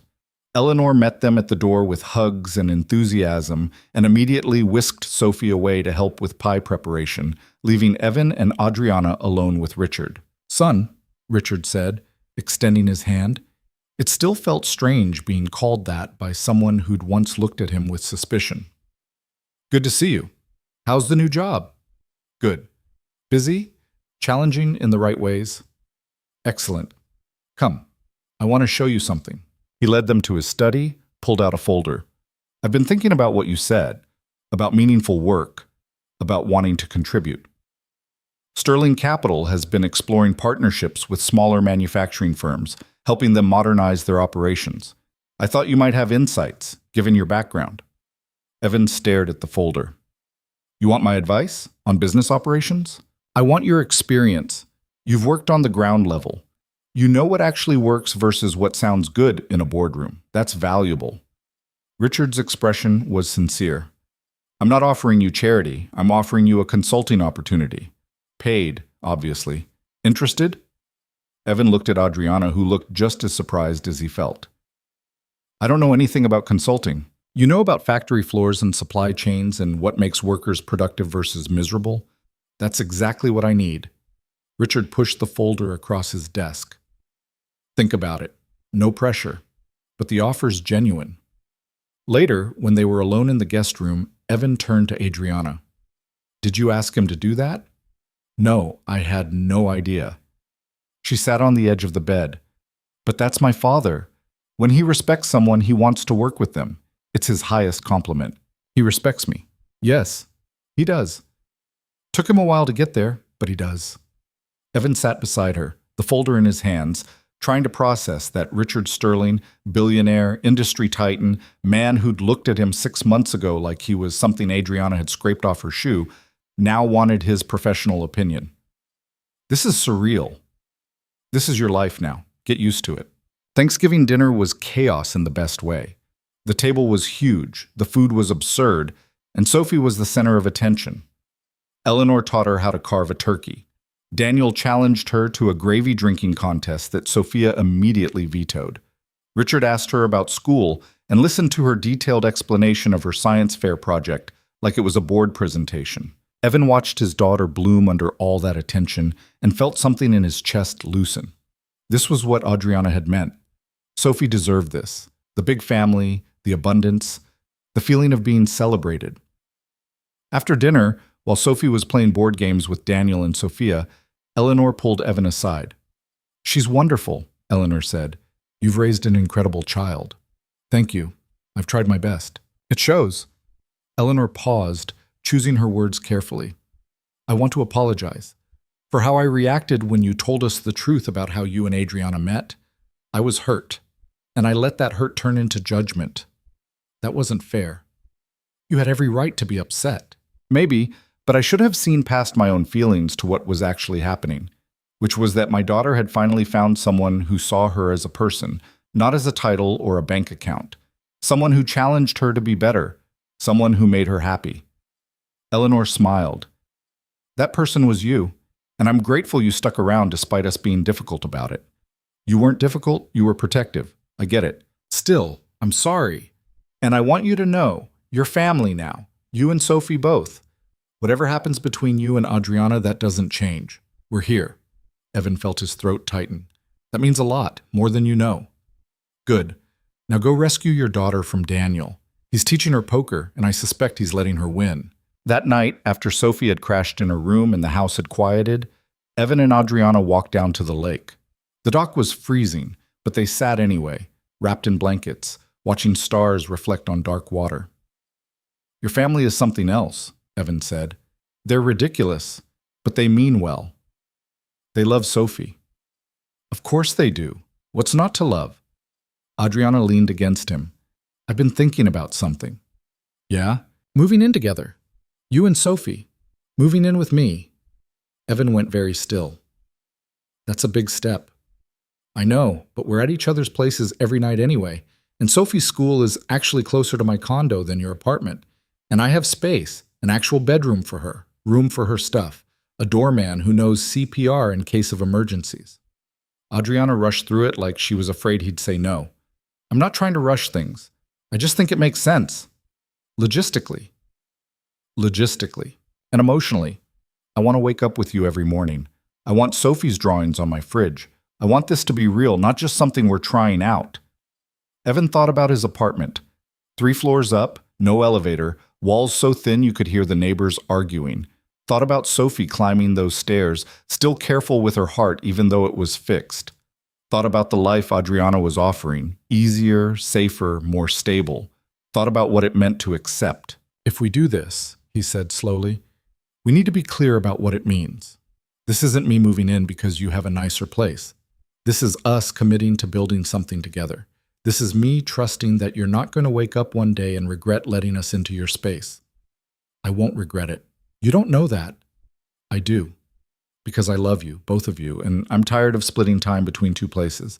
I want a home, with you. Evan kissed her, cold and awkward on the freezing dock, but real. Okay, he said. Let's do it. Really? Really. But we tell Sophie together, and if she's not ready, we wait. Deal. They told Sophie the next morning over breakfast. Eleanor and Richard were conveniently out for a walk, giving them privacy. So, Adriana started, nervous in a way Evan rarely saw her. We wanted to talk to you about something, about where we live. Sophie looked up from her pancakes, syrup on her chin. Are we moving? Maybe. Would you want to? To live with Adriana? In her place? Sophie considered this seriously. Would I have my own room? Yes, a big one. Would Dad still be there? Every night, Evan said. This would be all 3 of us, together. Like a real family? We're already a real family, Bug. This would just mean we all live in the same place. Sophie looked between them. Do you love each other? Really love each other? Not just like each other? Yes, they said together. And you're not going to break up? Adriana answered that one. We're going to try really hard not to. But Sophie, I need you to understand something. I love your dad, and I love you. You're both part of my life now. Even if things got complicated between me and your dad, you and I, we're not going anywhere. You're stuck with me. Sophie smiled. Good, because I like you, and you make my dad happy. He smiles more now. So is that a yes? Evan asked. Yes, can I decorate my room however I want? Within reason, Adriana said. What's reason? We'll figure it out together. They moved in 2 weeks later. It wasn't seamless. There were arguments about space and storage and whose stuff went where. Sophie struggled the first few nights, missing her old room, overwhelmed by the newness of everything. Evan struggled with living in a place that cost more per month than he made in a year, feeling like a guest in someone else's home. But slowly, it became theirs. Sophie's drawings went up on the fridge. Evan's coffee mug claimed a spot in the cabinet. They established routines, breakfast together, Sophie's homework at the kitchen island, movie nights on the couch. Adriana learned to cook simple things. Evan learned to accept help without feeling like he was failing. Sophie thrived with the stability, the security, the sense that this was permanent. Christmas came and went in a blur of family gatherings and too many gifts, and Sophie's joy at having a real tree in the living room. New Year's arrived cold and hopeful, and somewhere in the middle of ordinary days and minor crises and figuring out how three people shared one bathroom, they became an actual family, not perfect. They still fought about work-life balance, about how much to spoil Sophie, about whose turn it was to deal with the dishwasher. Adriana still worked too much. Evan still got defensive when money came up. Sophie still had nightmares about the hospital sometimes. But they were real. Messy and imperfect and absolutely real. Spring came early that year. By March, the city was warming up, trees budding, Sophie begging to go to the park. They were there on a Saturday afternoon, Evan pushing Sophie on the swings, Adriana sitting on a bench nearby, working on her laptop because she was incapable of fully unplugging, when Sophie called out, "Dad! Adriana! Watch this!" She jumped off the swing mid-arc, landed running, sprinted across the playground with the kind of speed and energy that would have been impossible a year ago. Her laugh carried across the park, pure joy, and Evan felt his eyes sting. Adriana closed her laptop, came to stand beside him. "She's okay," Adriana said softly. "Really okay." "Yeah, she is. Because of you. You saved her. We saved her. I couldn't have done it without you." Adriana took his hand. "Do you ever regret it? That night in the parking lot, saying yes to my deal?" Evan thought about it. About everything that had come from that one impossible choice. The lies, the complications, the fear and uncertainty and constant negotiations. But also Sophie, healthy and whole and running. Also this woman beside him, brilliant and difficult and somehow perfect for him. Also a family he'd never expected to have, built from the wreckage of desperation. "No," he said, "I don't regret it. Even though it started as a transaction, especially because it started as a transaction, because it taught us both that real things can come from imperfect beginnings, that you don't have to have it all figured out from the start, that sometimes the best things in life come from making impossible choices and hoping they work out." Adriana leaned her head on his shoulder. "That's very philosophical for a Saturday afternoon. I have my moments." Sophie ran back to them, breathing hard but fine, her heart keeping up with her excitement. "Can we get ice cream?" she asked. "Please? I ran really far and I think I earned it." "You always think you've earned ice cream," Evan said. "That's because I'm always right." Sophie grinned. "Come on, please?" They ended up at the ice cream shop near the park. Sophie getting chocolate with sprinkles, Evan getting vanilla because he was boring, Adriana getting some complicated flavor that probably cost twice as much because of course it did. They sat outside at a small table, eating too sweet ice cream in the early spring sun, watching people walk by. "This is nice," Sophie said. "Just us. Being normal." "What's normal?" Adriana asked. "This. Family stuff. Not being in the hospital or worried or stressed. Just eating ice cream and being happy." Evan reached over and ruffled her hair. "Yeah, Bug. This is pretty good." That night, after Sophie was asleep, Evan found Adriana on the balcony of their condo, looking out at the city lights. "Hey," he said. "You okay?" "Yeah, just thinking." "About?" "About how a year ago I was miserable, working myself to death, hiding from my family, convincing myself I was better off alone." She turned to face him. "And now I have this. You, Sophie, an actual life outside the office. It's disorienting." "Good disorienting or bad disorienting?" "Good. Scary, but good." She paused. "I never thanked you, properly." "For what?" "For taking the deal, for showing up that weekend, for being honest enough to tell my parents the truth, even when it was hard, for giving me a chance at this." "You paid me $340,000. I think we're even." "We're not even. We'll never be even. Because what you gave me is worth more than money. You gave me permission to be human, to be imperfect, to want things beyond quarterly earnings." She took his hands. "You gave me Sophie and you, and I don't know what I did to deserve either of you, but I'm not letting go." "Good, because we're not going anywhere." They stood like that for a while, two people who'd started as strangers and become something neither of them had planned for. Two people who'd built a family from the wreckage of impossible choices.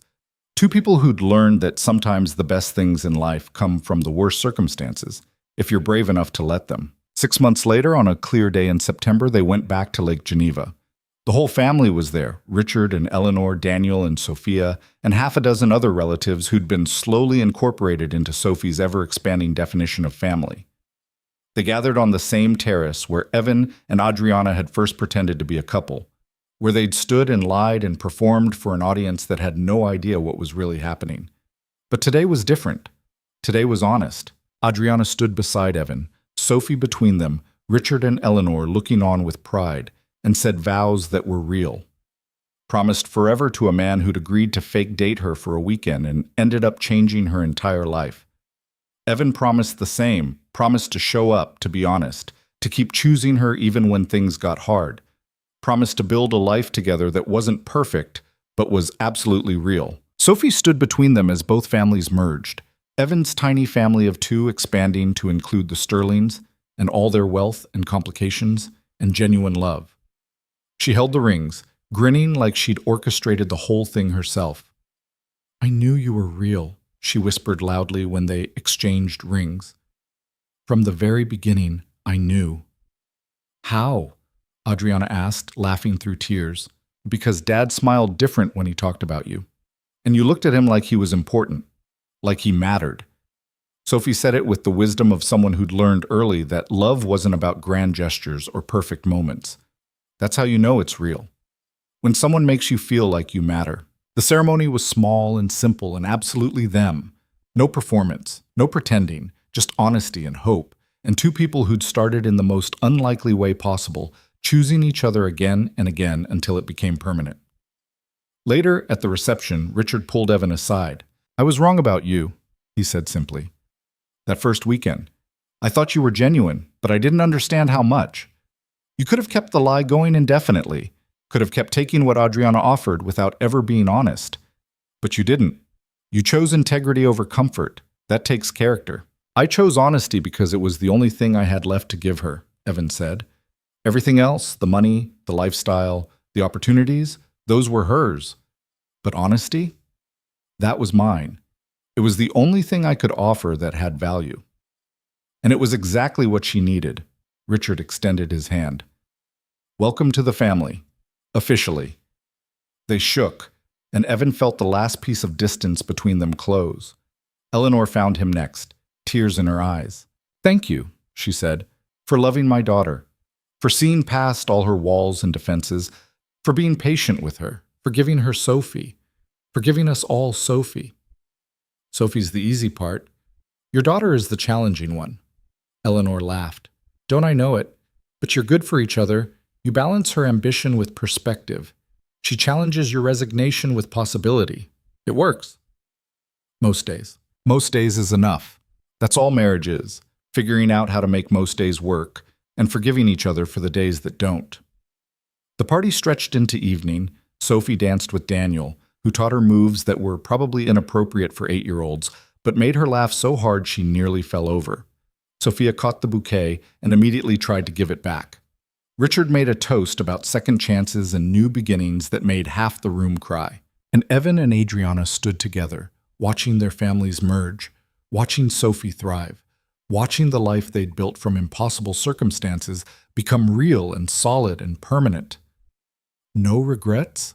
Adriana asked quietly. "Not one. Even though we started as a transaction?" "Especially because we started as a transaction. It taught us both something important." "What's that?" "That real love isn't about how you start. It's about choosing to keep showing up, choosing honesty over comfort, choosing each other even when it's hard." Evan pulled her closer. "We chose each other over and over until it stuck." Adriana kissed him, there on the terrace where they'd first performed for an audience. But this time there was no performance, no pretending, just two people who'd learned that the best things in life often come from the worst circumstances, if you're brave enough to let them. The night grew late. Guests started leaving. Sophie fell asleep on a couch, exhausted from dancing and cake and being the center of attention. Evan carried her to the car, Adriana following with Sophie's shoes and the flower crown that had slipped sideways. They drove back to the city in comfortable silence, Sophie asleep in the back seat, the city lights growing brighter as they got closer to home. Home. Not Adriana's condo, not Evan's old apartment, just home, the place where all three of them belonged. Do you think she'll remember this? Adriana asked quietly, glancing back at Sophie. When she's older? Today? All of it? Probably not the details. But she'll remember the feeling, the family, the belonging, the sense that she was loved by a whole community of people. Evan reached over and took Adriana's hand. That's what matters. Not the perfect moments, but the feeling of being surrounded by people who show up. We showed up. Yeah, we did. They got Sophie to bed without waking her, both of them working in practice tandem, Evan with the pajamas, Adriana with the face washing, both of them tucking her in and kissing her forehead. Then they stood in the doorway of her room, watching her sleep, this small person who'd survived impossible odds and brought them together. I never thought I'd have this, Adriana said softly. A family, a home, people who needed me for more than quarterly earnings. You have it now. Because of you, because of us, because we both took a risk, made impossible choices, chose each other when it would have been easier not to. They went to their own room, the space they'd shared for nearly a year now, and got ready for bed in comfortable silence. No performance, no pretending, just two people who'd learned to build a life together from the wreckage of a transaction. Hey, Evan said as they lay in the dark. I love you. I love you too.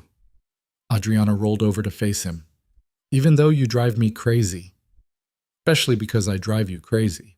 Yeah, especially because of that. They fell asleep like that, tangled together. Two people who'd started as strangers and become family.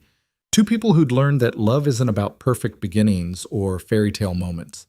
It's about showing up, being honest, choosing each other over and over until it becomes permanent. And somewhere in the city, in hospital parking lots and boardrooms and ordinary apartments, other people were making impossible choices. Other people were taking risks. Other people were learning that sometimes the best things come from the worst circumstances. Because that's how life works. Not in grand gestures or perfect moments, but in small choices, honest conversations, willingness to be vulnerable, courage to keep showing up even when it's hard. Evan and Adriana had learned that the hard way, had built something real from something fake, had created a family from desperation and need, and $340,000 in a parking lot on a storm-lashed night.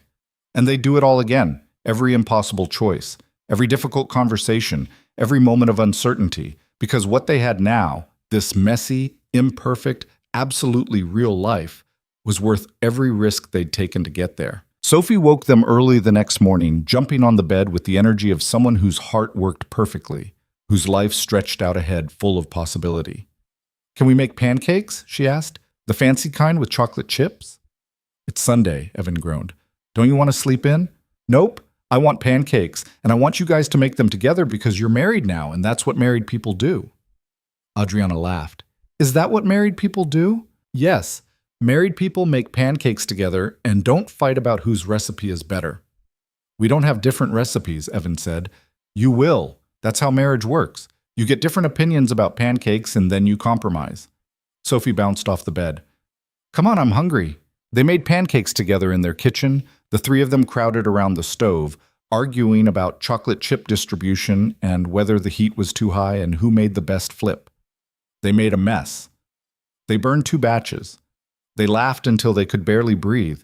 And when they finally sat down to eat, pancakes slightly lopsided but good enough, Evan looked at his family, his wife, his daughter, this life they'd built together, and felt complete. Not perfect, never perfect, but real. And real was always enough. The end.